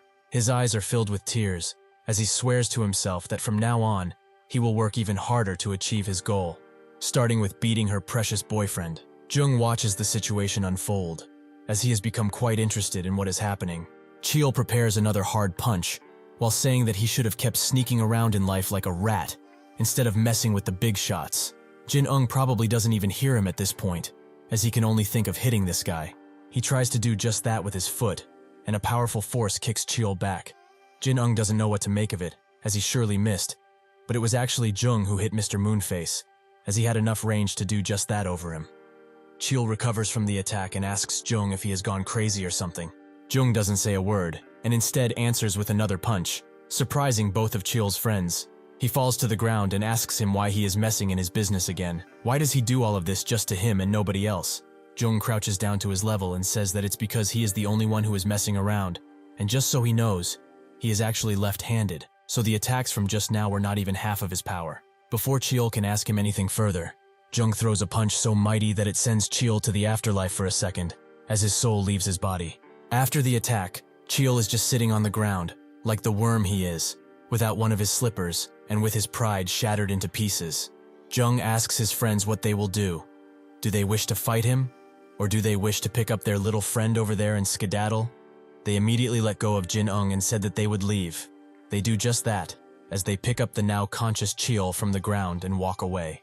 Jung gives Jin Ung a hand, which he graciously accepts, but Jung is actually dragging him to the nurse's office, in a rather crude manner, as the arm he has put around his neck is being stretched to its limits at this point, due to the sheer size and height, making Jin Ung wonder if he will actually make it there. Outside, Cheol tries to recover from what happened, with one of his friends wondering if he is all right, while the other notes that he should actually go to the hospital. Obviously, Cheol is not okay, as besides having his head hurt like hell, one of his eyes is diluted, and he can't see well with it at all. That bastard almost blinded him with only one punch. One of his friends asks what Jung has with him anyways. Just why did he choose to hit him like this? Cheol agrees. Why is that bastard only going around beating him? He also got absolutely wrecked in front of the class. Who will take him seriously now? The other friend says that there is nothing they can do anyway, as even if they charge him all at once, he is more than capable of dealing with all of them at once. He also managed to throw a punch that was using his shoulder while he was crouched down. The other friend agrees that he is an ogre, who shouldn't be messed around with. They should just count their lucky stars, as things could have gone much worse. Cheol notes that he didn't need their help anyways. He has other plans for that guy, as he has a few connections that will prove mighty useful in dealing with him. Eventually, Jung and Jin Ung arrive at the nurse's office, but the nurse isn't around, so Jung just puts him in a bed and notes that he will go and look for the doctor, as he must be around here, somewhere. Before he can leave, however, Jin Ung notes that he has something that he would like to ask. When they were all in the bathroom, why did he just leave, without even attempting to stop him from hitting Gu? Jung explains that his thought process was that he must have had some kind of reason for doing that, since he is not the kind of man that would hit another person without any real reason, or so he thinks. Jin Ung thinks that he was about to do just that, as he had no reason to try and hit that guy, so why did he even do it? To prove something to himself. Jung looks at him getting up and says that he doesn't know what he's going through right now, but he surely must have had his reasons for doing something like that, even if those reasons are dumb.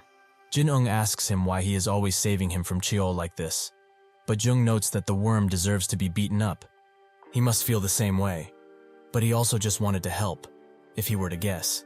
Jin Ung is surprised, as he had no real reason to help him, but Jung turns around and shuts down the conversation, as he has to look for the doctor, so he better lay back down in that bed and chill for a second. Jin Ung does just that and starts pondering his actions and Jung's words.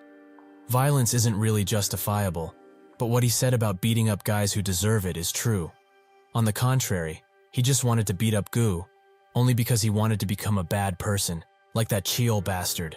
But he has been a fool all of this time, and now he feels very bad for Gu. At the school snack bar, Ji tells Jin Ung's friends to become friends, who are quite confused as to why she would want to become friends with them. But could it be that she just wants to become closer with Jin Ung? She blushes as one of his friends says this and notes that it's not really that. But she actually hasn't tried talking to losers like them ever before, and she likes to try things at least once. Yoon thinks that his previous suspicion was true. This girl really likes Jin Ung. His other friend says that he has no reason to become friends with bullies like her, so she reluctantly apologizes for being a bully, which pisses her off quite a bit.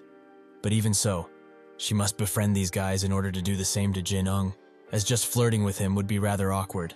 If she introduces these boys to some girls, maybe they won't be so reluctant though. She asks if they have any girlfriends, with Yoon noting that in his 18 years of life, not a single woman has shown interest in him, while the other also confirms that he doesn't have one. But that's when he remembers that he has seen a scene like this before. That's right, in the best-selling romance book, How to Win a Girl's Heart, it said that if a girl asks a person if they have a girlfriend, it means that they are interested. Does that perhaps mean that Ji actually likes him? The delusions are strong with this one. She notes that if this is the case, she will be willing to introduce them to some girls. But what kind of girls do they even like? Even if these guys are losers, they are bound to have some preferences at least. Yoon has never thought about it before, but that's when the other friend says that she doesn't like school bullies, like she is. Yoon is surprised by how he said this, and Ji thought so, as it's probably only natural for them to think of her that way. But this might actually be how Jin Ung sees her, so she must keep it in mind. The other friend wasn't finished, however, as with a blush, he says that if it's her, then he doesn't mind the bully attitude. This makes both her and Yoon look at him with extremely confused faces, but the friend continues his romantic speech. They should just figure things out slowly. There is no need for them to rush like this. They should focus on their studies first and foremost. Then they could seriously start dating while they go to university. Then who knows where their love will take them. Ji has had enough of his really cringe yapping, so she moves the conversation forward by asking them what kind of girls Jin Ung likes. They must know at least that, right? They both start thinking about it, with Yoon knowing that he liked Sujin for a really long time, but things might have changed now considering. The other friend, with his boundless genius, finally comes up with a grand idea. Ji eagerly asks what it is, and that's when he proudly says that they should ask Sujin, since they have been friends for a really long time. While he keeps talking, Yoon thinks that this guy's level of intelligence rivals a wood plank, but Ji tells it to him straight. She asked them because she didn't want to ask her, but whatever. Seeing as they have no answers for her, she should just go and ask him directly, something that she should have done from the beginning. While doing that, she asks what kind of snacks he eats frequently, with Yoon recommending she gets some Pepero, and the most diabolical combination I have heard of, mint chocolate milk. The other friend asks if Ji really likes him, making Yoon wonder why they even keep this guy around. With that, She picks up those 2 items and happily walks over to his classroom. But when she gets there, her friends tell her what happened, which makes her drop the snacks she got for him. She asks them to repeat what they said because she can't actually believe it. He just got beaten up and sent to the nurse's office as a result, simple as. Before they can ask her any questions, she picks up the snacks from the ground and runs away, making her friends wonder if she is really interested in that loser. As she runs through the halls, Ji wonders why she is feeling so anxious all of a sudden. She is clearly worried for Jin Ung. Even if she doesn't like it, she feels concerned for him. She reaches the nurse's office quite fast, where Jin Ung is crying his eyes out while biting his fist and apologizing for what he did to Gu, as he has become trash.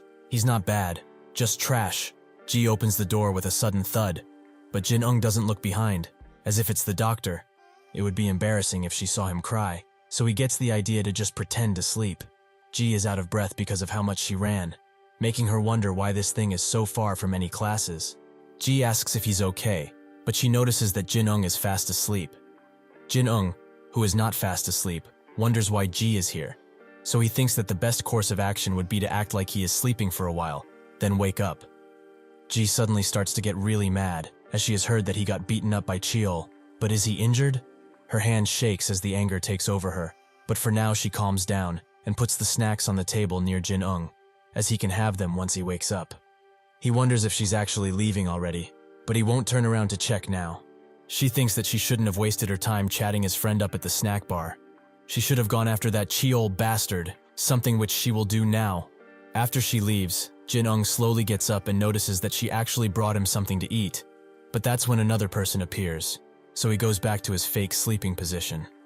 This time, the person who came is Soo Jin, who asks if he's asleep. As much as Jin Ung would like to greet her now, he doesn't want her to know that he cried like a big baby, so he will resume his fake sleeping. She also notices the snacks that he has near him, probably from Ji, as she saw her leave a few moments ago. She picks them up and notes that Jin Ung dislikes these 2 things. They are actually things that she likes, so she throws them in the trash, while wondering why Ji is testing her patience and making her so annoyed. This girl is either very dumb or actually evil. She goes back to his side, while thinking that he hates bullies like Ji. Isn't that right? She goes to touch his hair, which makes him blush heavily, as he feels her body warmth. But that is suddenly stopped by Jung, who has arrived with the nurse. Soo Jin instantly turns around and asks the nurse to please take care of him, as he is quite injured. Jung leaves first, and the nurse tells him to not strain his body while exercising as a farewell. She notices that he is just sleeping, so she asks Soo Jin for any pointers. Does she know how he got injured in the first place? She starts to delay her answer, and both Jung and Jin Ung listen closely. Instead of saying that the mophead beat him, she says that he just fell down the stairs, which makes Jin Ung tremble in rage, and perhaps disappointment. Jung just silently leaves, but he has also learned his lesson, even though he had nothing to do with the situation. This is one hard betrayal, but the nurse has no clue about the nuances, so she thinks that what Soo Jin said is true, as this wouldn't be the first time that he would get injured like this. Since he is always around helping someone, he is bound to get injured from time to time. Anyway, she will be taking a good look at him, so she can go back to class now, but she has been a good friend to look after him like this. After she gets out of there, the nurse asks Jin Ung if he can lie down straight, but that's when she notices that he is crying very hard. She notes that he must have been enduring all of that pain in order to not make Soo Jin worried about him, but since he might have some broken bones from the whole ordeal, he should lie down properly, so that she can analyze him and see if there's anything wrong with his body. Jin Ung turns on his face and says that he is fine. He just only needs a little time alone. The nurse decides to agree with his request. He can cry as he wants to, since she won't let anyone in the room. While she is outside, she is quite worried for him, as Jin Ung is cheerful. So for him to cry because of an injury, it must mean that his injury must hurt quite a lot. What the nurse doesn't understand is that Jin Ung's wounds aren't physical, but emotional. Bro is just going through it right now. Outside, Cheol asks his friend about how the selling of the ring is going, and the friend explains that he contacted his friend, who will help him sell the ring once he picks it up from him. Cheol notes that he saw that the gold prices went up recently, so shouldn't they wait a bit and sell it for higher? The friend notes that they are basically teenagers, so they should sell it now since this is basically an illegal thing, and since the ring is also basically stolen, he is bound to run into a lot of problems if he doesn't sell it now. Ji appears in the frame and calls out Cheol's name with a shout. She tells him that they should talk, which makes his two friends leave, as they don't want to get caught up in their fighting, since it's none of their business. Rather angrily, Cheol asks what the issue is right now, and when she gets closer, she asks if he really has gone off the rails. Moonface doesn't like her attitude, so he slowly gets up and notes that he didn't do anything to her. He's the one that's the victim today. Can't she see that he's beaten up? G can't believe that this guy is actually victimizing himself, as he did something extremely bad this time. He is seriously a detestable worm. She can't believe that she used to like him, even though it was for a short moment. Cheol begins laughing and says that he never asked her to go ahead and like him. Why is she making such a fuss when she is the one who decided all of this? But now that she says this, he has to confess that he noticed this a long time ago, which is why he decided to play around with her a little. Isn't she just crossing the line now, considering that he was pretty nice with her? G gets even madder at him, and she bites her lip. As they continue to argue, the snake woman appears out from a corner, wondering why Cheol isn't reading her messages. She notices that he and G are together, so she chooses to continue listening.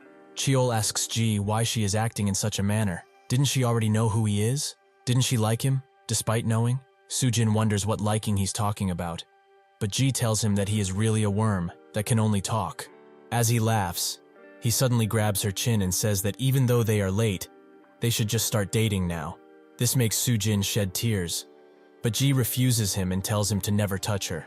Cheol notes that she is much more charming than Sujin, who is now looking down and slowly becoming the queen of delusions. She thinks that Cheol is acting this way because he is trying to get rid of G, who is actually constantly hitting on him.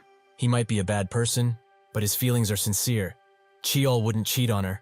She gets out of her corner and screams at them to stop it, which angers Cheol further, as it seems that he is being constantly pestered by women for some reason. Just what is going on?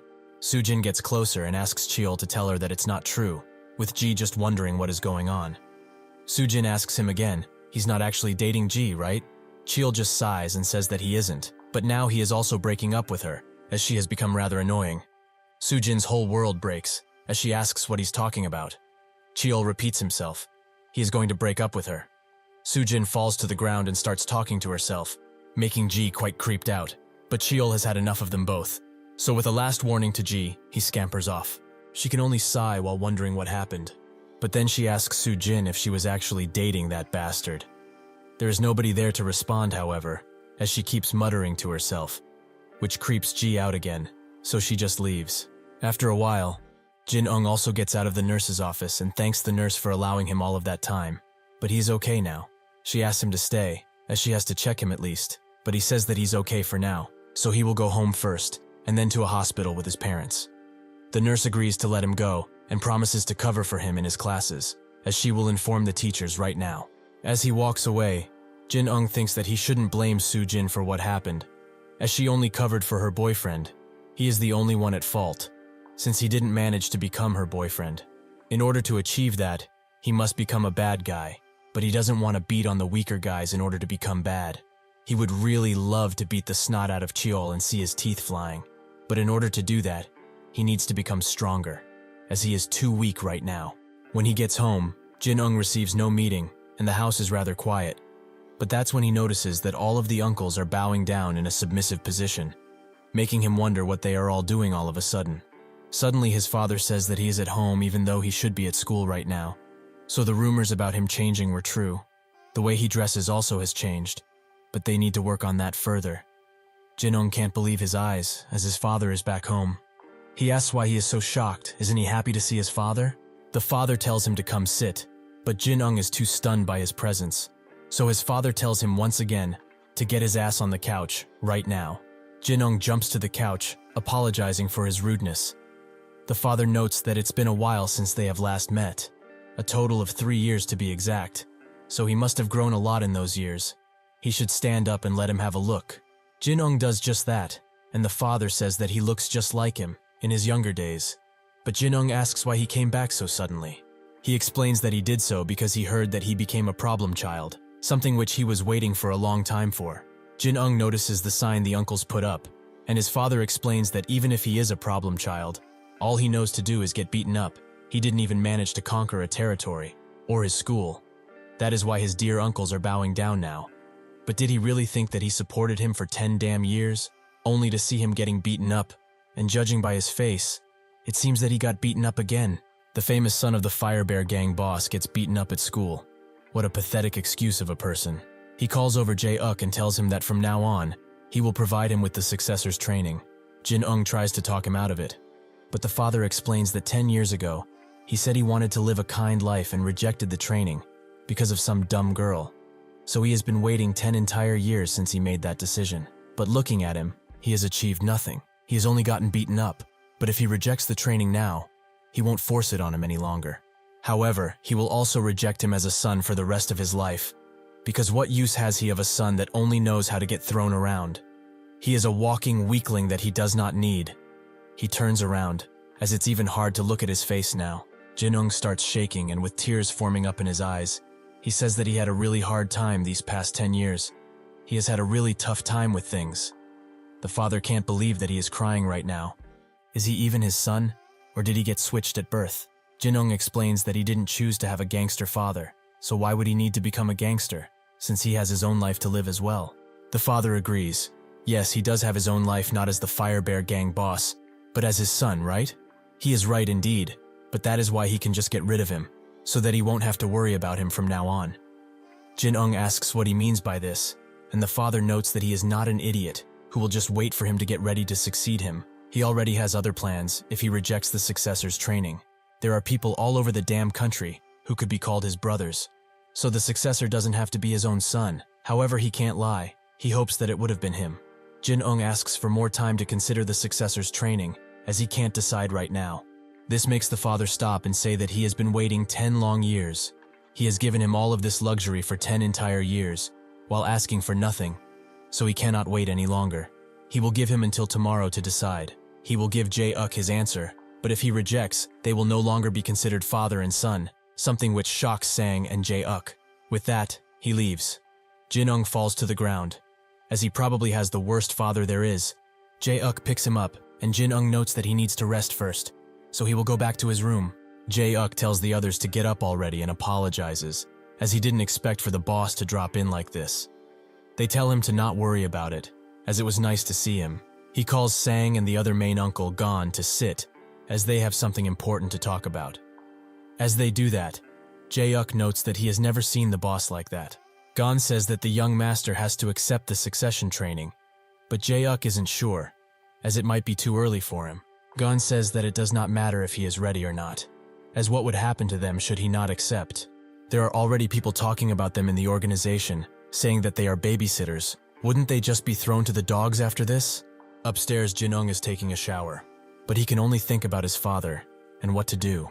As he gets out, Jin Ung knocks at the door, so he quickly gets dressed and invites him inside. They both sit down on his bed, and Jin Ung asks what he has been doing in school, as it seems that he was beaten again. But was this beating actually done by the weaker guy? Jin Ung tells him that he couldn't bring himself to hit someone weaker than himself. Just how are they able to do it so easily? Jin Ung thinks that it would have been weird if he did, but asks what he thinks about getting stronger, so that he can choose the people he wants to beat. Jin Ung agrees, as he is too weak now, so Jin Ung tells him to accept the successor's training, as then they can all help him. He realizes that this might seem pushy, so he gets up to leave, as he wants to let him think, but he should know that to protect what matters to him, he needs strength. He also chose to become stronger for this reason, so he should consider the training. Jin Ung does just that. He doesn't have the strength to protect Su Jin, and he will definitely be able to once he gets the successor's training. But is he ready? Is he even right in wanting to become a bad person? Suddenly, he gets a call from Su Jin, who starts crying over the phone and notes that she is having a hard time, which makes him ask her to explain in detail what happened. As she does that, he becomes more and more enraged. So he tells her that they can talk in person later, but this has made up his mind. He gets up and walks to the stairs. He screams out for all of the uncles to hear him, as he has finally made up his mind. He will take the successor's training, and he will become stronger in order to beat the snot out of some bad guys. He will become the baddest person there is. They all smile as he says this, and the whole house gets fired up, as they have all been waiting for this moment. Jin Ung notes that from today onwards, they will start the special training, and he doesn't even have to go to school. He will be sure to take care of that. Still fired up, Jin Ung notes that he will not go to school, if that is what it takes, which surprised both Gon and Sang, as the young master has just shown how much resolve he has. Jae-uk notes that Sang will be the one to train him physically, since he used to be an athlete. Shocking, right? Sang, with tears in his eyes, tells him to not worry about a thing, as he will make sure that he gets as strong as he was in his prime. Jin Ung agrees and starts following him. But that's when Sang asks if he is really okay with accepting the successor's training like this. With an even greater wish for power, Jin Ung notes that he has already decided he must complete it, no matter what. Sang says that if it's so, he will let the matter go, but he would like to ask him something important. Is he positive that he has the precious soul ring that he gave him? Jin Ung tries to come up with an excuse for a time, but eventually gives up and tells the truth, that he lost it, and that mophead picked it up, the guy he wants to beat up and put him in the ground. Sang explains that accepting the successor training means that they can help in any fight he is in. He knows of the bastard that dared to take his ring, so he can go right now and put him in the ground if he commands it, but only if he does so. Jin Ung is hesitant to answer at first, but steels himself, and notes that even if this would be the easier choice out of this, that moon-faced bastard will be driven to the ground by his own hands. He must achieve at least that. Sang looks at him for a second, but then hugs him tightly, noting that he was hoping he would say something like that, so he will make sure he will become strong enough. Jin Ung thanks him awkwardly, and Sang tells him to get into his battle-ready uniform and come to the fitness training room once that is done, as their training starts from today. Jin Ung agrees and thinks of the perfect uniform to do battle in. He goes back to his room, and while changing, he thinks that since he has accepted the successor path, there is no turning back for him. He will beat up every bad person there is around here and become the worst there is. He looks at his achievements as a good person and notes that he will no longer be able to have a future in his life. But now, he just can't think of stuff like that any longer. He needs to become stronger in order to protect what he wants to protect. From this day onward, he is not Jin Ung, who is a normal and kind student. He is the successor of the Bear Gang. Eventually, he arrives in the training room, where Sang is adequately dressed to say the least, and he explains that first, they will do a basic physical fitness test, starting with the 3 most common exercises. He can't hide his excitement, so he can't wait to see how he performs. Jin Ung asks what basic exercises he's talking about, and Sang notes that first, there are squats, so they should try that with an empty bar. When Jin Ung gets into position, Sang instructs him to tighten his core muscles and sit down slowly, and he shouldn't worry about injuries, as he will be right behind him. While he is still preparing to do it, Sang is impressed by his posture. But when it's time to do it, Jin Ung struggles hard to go up, but eventually makes it after sweating quite a lot. Sang did not expect for him to be so weak, as it was only 20 kilograms or 44 pounds. He is sure that he could do at least a few more if he asked, but they should move on to the next task as he doesn't want to injure him. So next, they move on to the bench press. In this exercise, Sang also assists him, as it will be safer if he spots him like this. Jin Ung is scared about something else, however, as he wonders why he is getting this kind of view all of a sudden. Sang promises that this is for his own safety, so even if it feels awkward, he has to bear with it for a little while. As Jin Ung begins to push the bar back, he starts shaking and his face turns red, so he asks Sang for help. He does just that, but thinks that in total, this boy managed to train with only 40 kilograms, or 88 pounds. He is way too weak. Just what kind of training should he even give him? Now he knows why he got beaten up so frequently by that moon-faced bastard. Even so, the show must go on. So while sweating a bit, Sang notes that the final test they will be conducting is the deadlift. He just needs to slowly get into position while raising the bar, but he should tell him if it's too hard for him, as now, he doesn't have any types of expectations. Rather surprisingly, Jin Ung manages to lift the bar quite easily, making Sang very impressed. He thinks that if he did it so easily, it would be fine to add more weights. So when they do that, Jin Ung is still able to pick it up and raise it, quite easily in fact. Sang is nothing short of amazed, and Jin Ung finds this exercise quite easy. So he says that he can do more of these if he wants him to. Sang is too stunned to speak, as everything that happened now is just illogical. How did he manage to only do 40 kilograms or 88 points in the bench press and squats, but now he's doing 100 kilograms or 220 pounds in a deadlift? That's when he finally realizes that this deadlift monster was created by the repetitive motion of helping the elderly lift their heavy things, as old people are known to carry around heavy stuff, for some reason. If that is really the case, he needs to test his theory out, so he tells Jin Ung that they should test his grip power as one last test, and the best way to do that is arm wrestling. Jin Ung doesn't know how that is considered fair, as he must be much stronger than he is, and his arm looks like a damn dinosaur leg. Reluctantly, he goes to the table and sits down, while Sang says that he will take it easy on him, since he is a beginner. Jin Ung asks about the rules, and Sang explains that all he needs to do is push his arm down, or his arm will get pushed down. Those are the rules. Gon and the other uncles that were in the training room notice that they are arm wrestling, so they all gather up to see what will happen, as they are also curious. Sang notices that the young master is holding his arm too tightly, and tells him to relax it a bit, as it will improve his grip. He thinks that he has another theory for how the young master got so much strength in that particular area, but he can only confirm it by testing it out now. He tells him to use all of his strength to push his arm down, but Jin Ung is scared, as how can he win against someone like him when he is just at the beginning of his training? Sang tells him to never have this type of mentality, as he shouldn't just give up without giving it his all first. He can at least try to push it as much as he can, but he can't promise that it will be easy. When they finally begin wrestling, Sang is immediately pushed back a bit, making the others think that he let the young master do that on purpose. And even Gon says that this won't be fun if he lets him win on purpose, only because he is their young master. He should also try. Unfortunately, Sang isn't actually letting him win on purpose, as he is struggling to hold his arm up, while his head begins to turn red. The others see this color change, and some think that this might be for real, as he can't fake that sort of reaction. Sang finds Jin Ung's grip strength utterly ridiculous, but his theory is confirmed. It's because of his grip that he managed to deadlift so much. However, the question is now, how did he get such a grip? That's when he finally remembers. Around 10 years ago, the young master was giving a massage to Jae-uk, who called him kind for it, and as a result, he started to do it for everyone. He did it almost every day. Even recently, he was still doing it, so Sang feels like a fool for not noticing it earlier. He even remembers that he could adjust the pressure of his grip in a split second. What the young master now has is monstrous grip power, because of his constant massages. Now he cannot hope to compete against him, but it's fine even if he were to lose, as now he finally sees the light at the end of the tunnel. He can figure out what kind of training he can give him now. However, he will not just take this loss without fighting back, since it would be disrespectful to him and to the young master. He must go all out.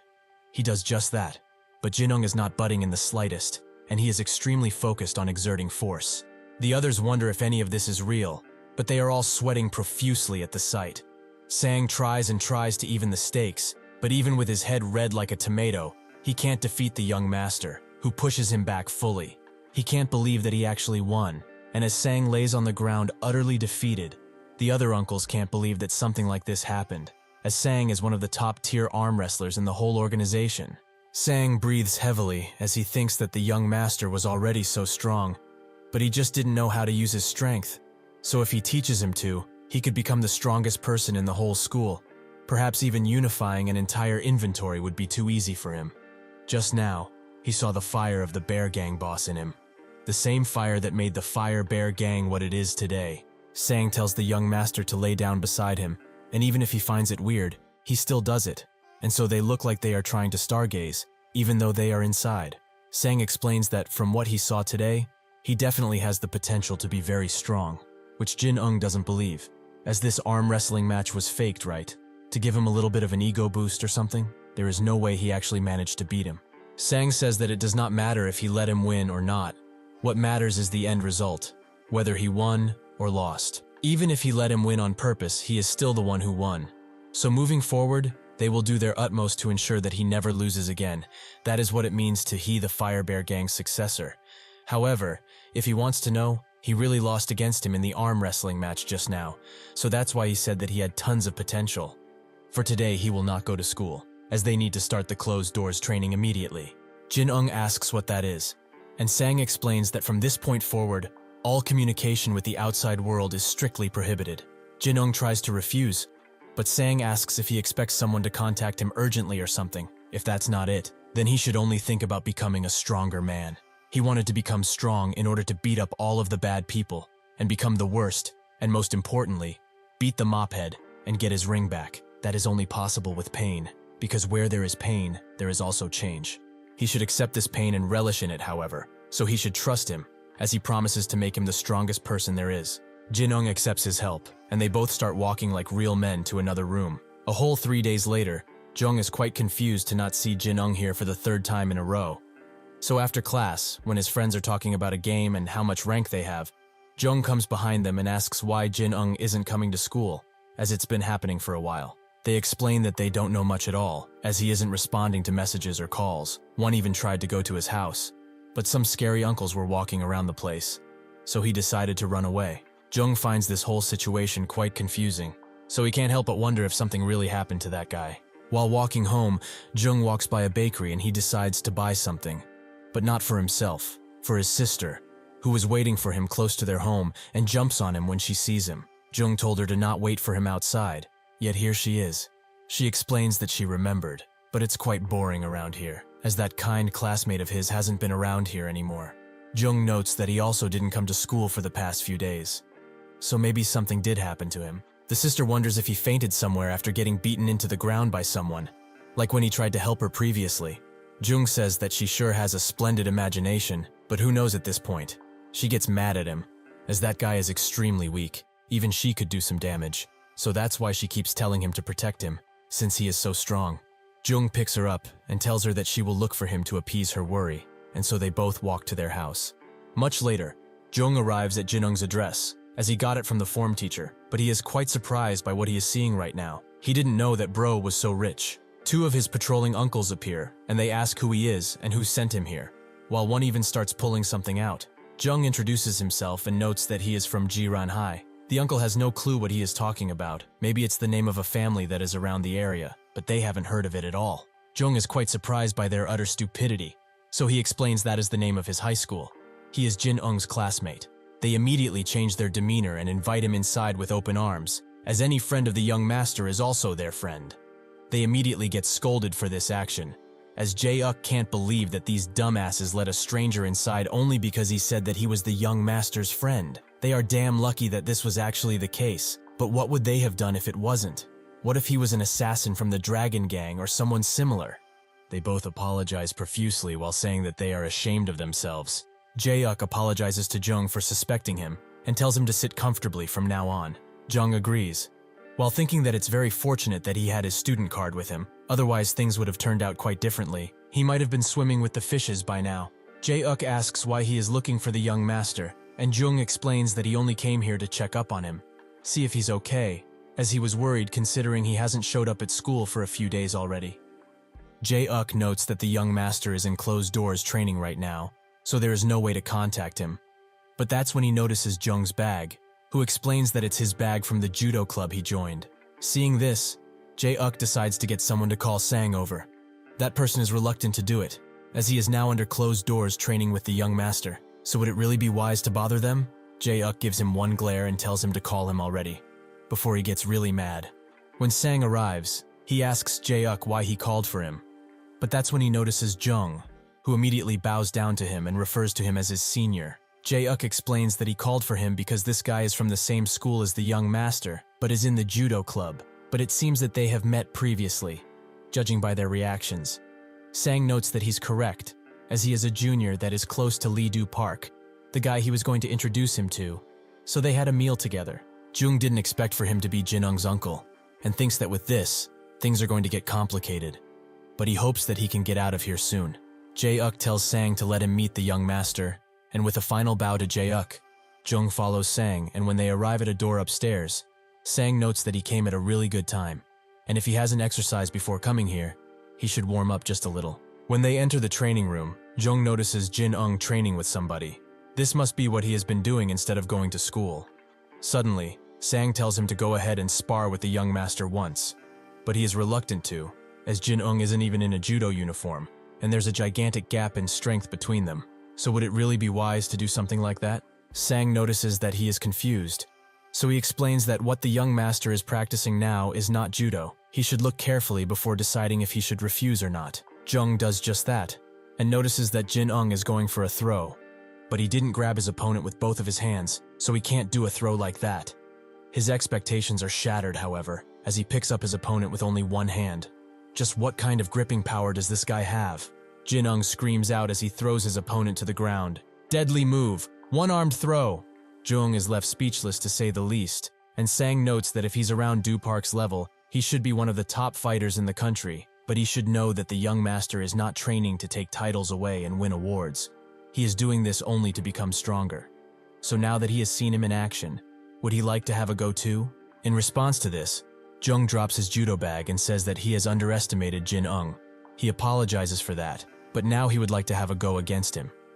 That's when he notices Jung's presence in the room, and Sang explains that it's time for him to fight someone who is of his age and much stronger than him. So he should face this challenge without being fearful. He should do his best. If he is able to do that, most of the people in his school will become really easy to beat.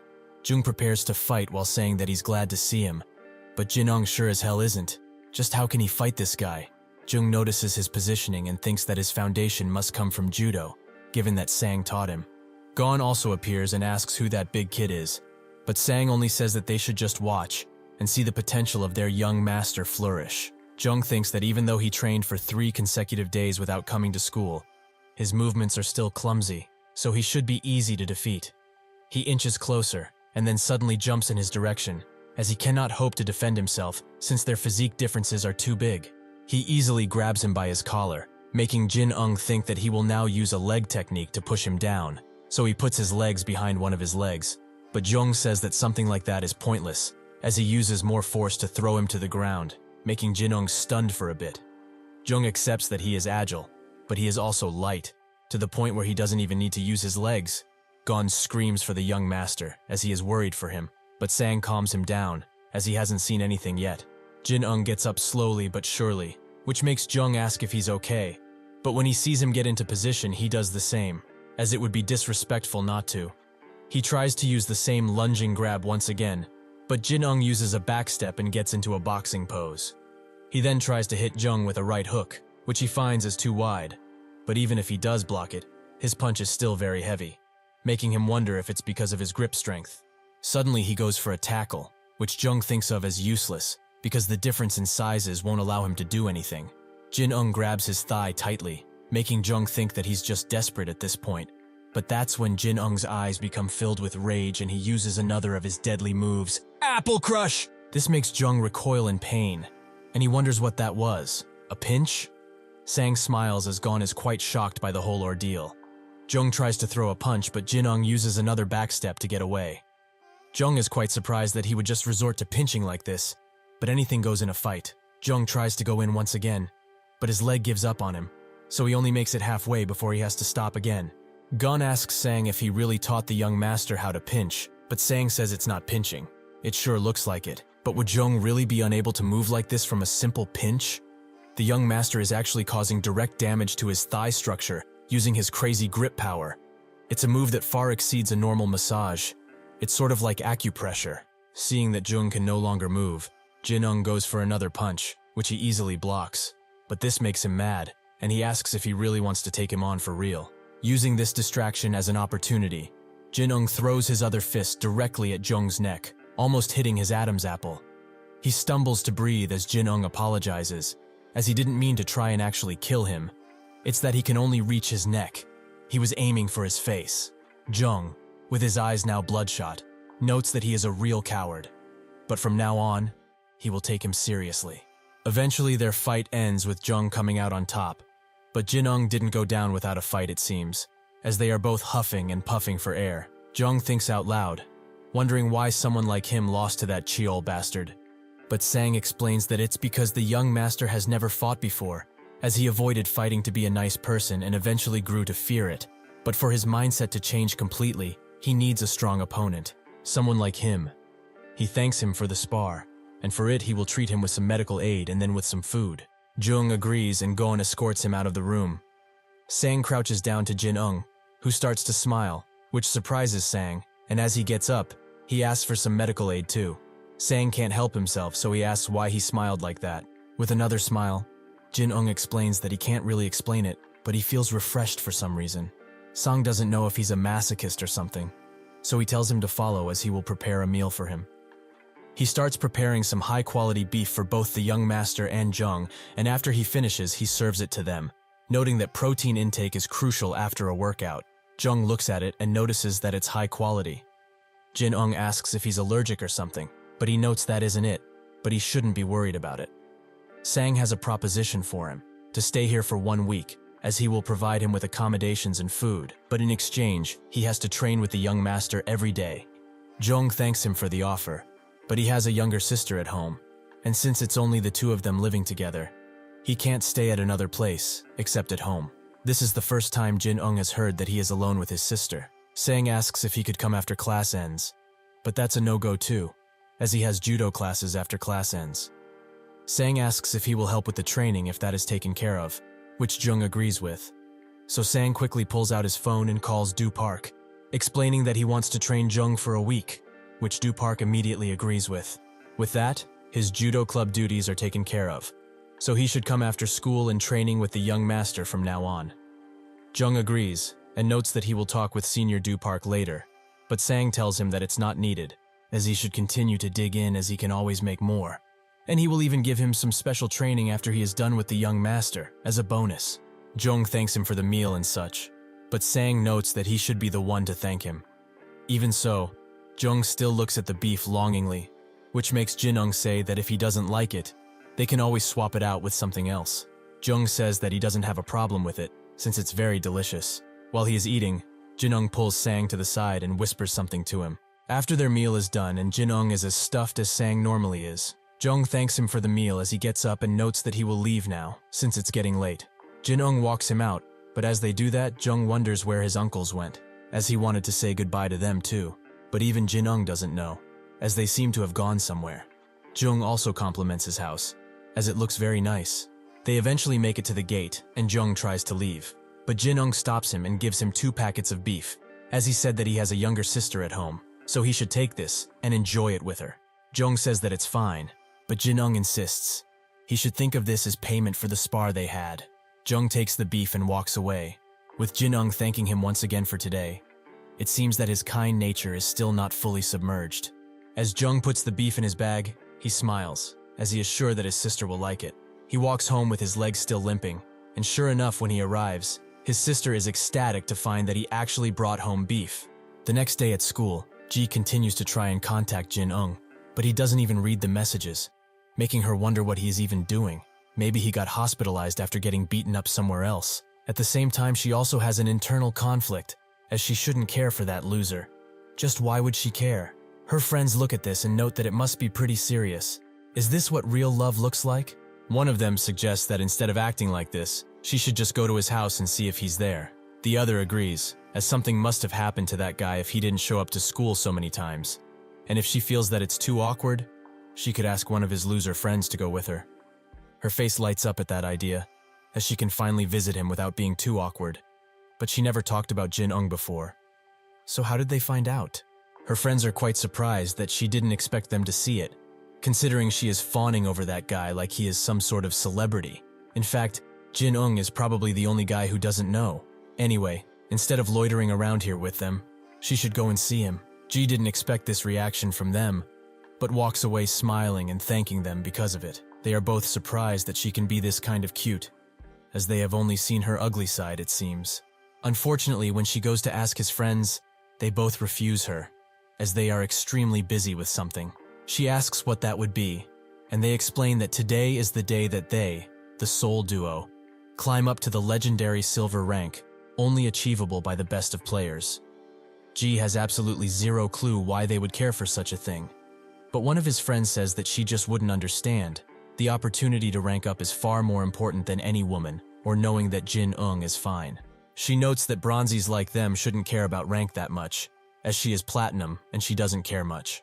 This pushes all of their wrong buttons, and like rabid dogs they say that she was just carried by her champion, or that they will search her ID on a player stats website. She shouldn't lie like this. While covering her nose from their bronze mouths, she says that her ID is Princess Yeji, but if they are not going to go with her, they should just get lost, as she doesn't have time for insects.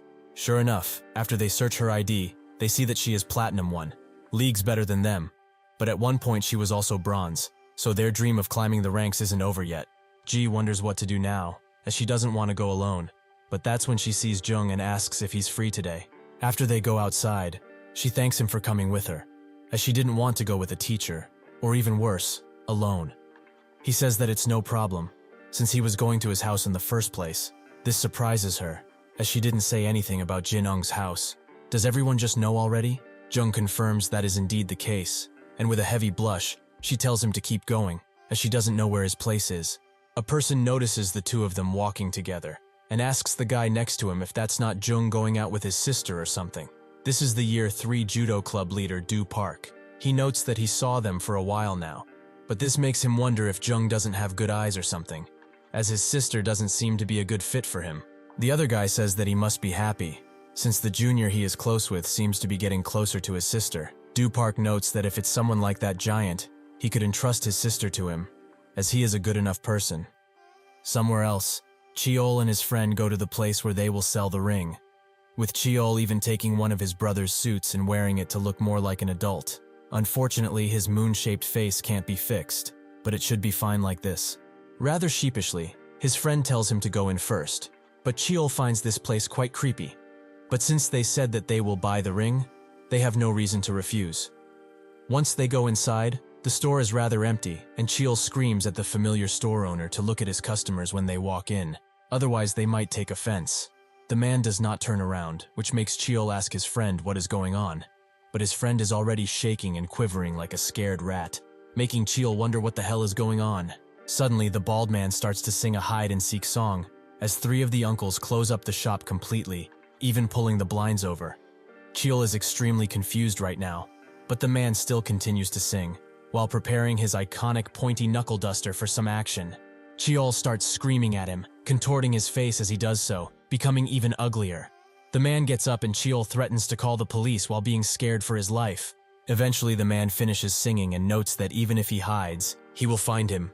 Cheol's face turns white as he sees Sang, who says that he shouldn't be so surprised at this turn of events, as besides him stealing his ring from him, he has other reasons to beat him into a pulp. Cheol finally understands what is going on. His bastard friend ratted him out. That's on him though, as a rat like him can only be friends with other rats. Not knowing any way out of the situation, Cheol explains that he didn't know the ring was his, so he will give it back now, but Sang says that he does not need it. Cheol then puts his fists up, as he shouldn't be scared of a pig bastard that can't grow hair on his head, as he might be a weakling. Sang says that his comment hurt a little just now, so in return he will hurt him. He punches him with the knuckle busters straight in the chest, making him scream out in pain and lose his ability to breathe for a bit. Cheol instantly starts pleading with him, as he just pierced his body with those damn things. But Sang doesn't care, and tells him to keep that ring on him wherever he goes, as the owner will soon find it and collect it from him. But he warns him now, he will really kill him if he were to lose it or sell it. He also notices that he has quite a lot of hair, so he tells his friend to bring the shaver over. It seems that Cheol is about to graduate from his status as a mop head and become an eraser head. After that is done with, Jung and Ji arrive at Jin Ung's house, but with Jung's confirmation, he lets both of them inside. As they walk, Gon tells them that this is the last day of training. But Ji doesn't even hear him as she looks at all of the fancy stuff around the house. It seems that Jin Ung is rich. No wonder he didn't come to school. When they get to the training room, Gon knocks and tells Sang that the young master's friends have arrived. He gets out of the room and asks Jung who this girl is, and she introduces herself as Jin Ung's friend, while thinking that she remembers this guy from the time he came to school.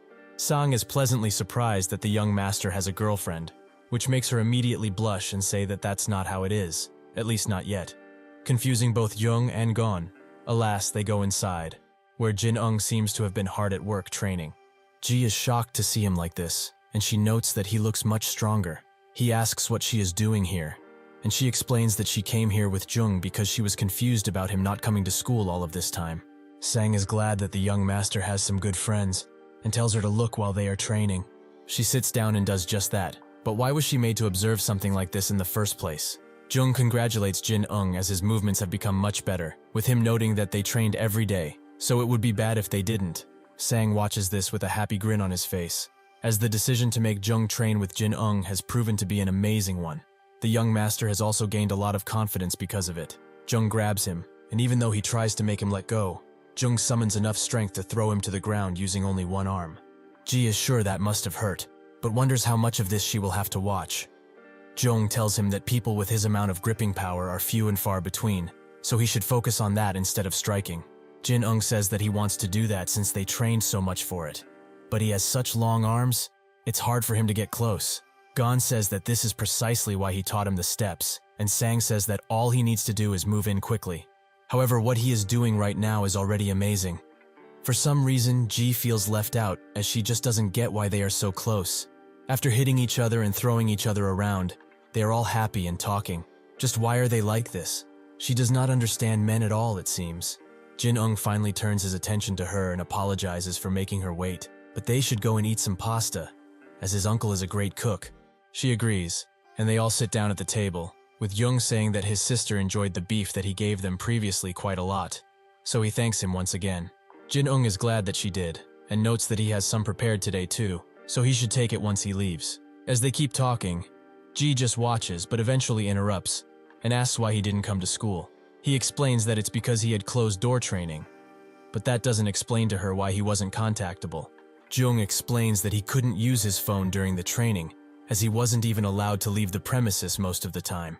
Seeing that the training has ended, Sang hands him the phone, which he happily receives, and he checks his messages with her, wondering what she said. Ji screams at him to not read them out loud, which he agrees with, but then openly asks why she was so upset with him for not reading the messages. She tells him to read it after they leave, which makes Jung let out a little giggle. She naturally starts screaming at him from embarrassment. Gon and Sang watch this from a corner, with Gon noting that this might be the first time the young master had friends over, not realizing that maybe it was because of how they look. But nonetheless, Sang is just happy to see him so happy. When both Ji and Jung leave, Jin Ung sees them out, and they immediately start bickering about the beef he got. Sang appears behind Jin Ung like he is some sort of serial killer, and says that friends are a really good thing to have. Jin Ung thanks him for the cooking once again, but he shouldn't worry about it since it's his job after all. He should go and rest now though, as tomorrow will be his first day back to school. Jin Ung thanks him again, and notes that he will give utmost tomorrow, with Sang saying that he will always believe in him, no matter what. When morning comes, Jin Ung gets up with confidence on his face, so Sang gives him his new uniform to wear. He puts it on but can't seem to fold the collar, with Sang explaining that he sewed in wires in his collar, so that it can always look upright and menacing. With that, they get going, but Jin Ung notes that he should buy a new school uniform later, as he does not like this. As he walks down the stairs, everyone wishes him a good morning while bowing down. When they get outside, the other uncles are waiting for him with a car ready, but Jin Ung doesn't get it. Sang explains that from now on, they will accompany him to school, with another uncle saying that he should get in, as he was a Class 1 vehicle driver in the army, so he can count on him to get him to school safely. Jin Ung decides to get in and asks Sang if he won't come in too, but he notes that he will get in the car behind him. Curious about what he's talking about, Jin Ung peeks his head out and spots 2 black cars behind them, making him sigh, as maybe he shouldn't have accepted the successor training. Eventually, the uncle tells him to walk from this point onwards, which he is happy about as he didn't want others to see him go to school like that. But that's when he notices Cheol, who is now wearing a cap, and tells him to get out of his sight already. Jin Ung doesn't want to though, as he is now alone and with his training, he is sure to beat him, so he smiles. Cheol tells him this is his last chance, as he is feeling like crap now. Jin Ung tells him to show his right hand, as there is something he is looking for, so he should hold his hand out only for a moment. Thank you for watching. See you next time.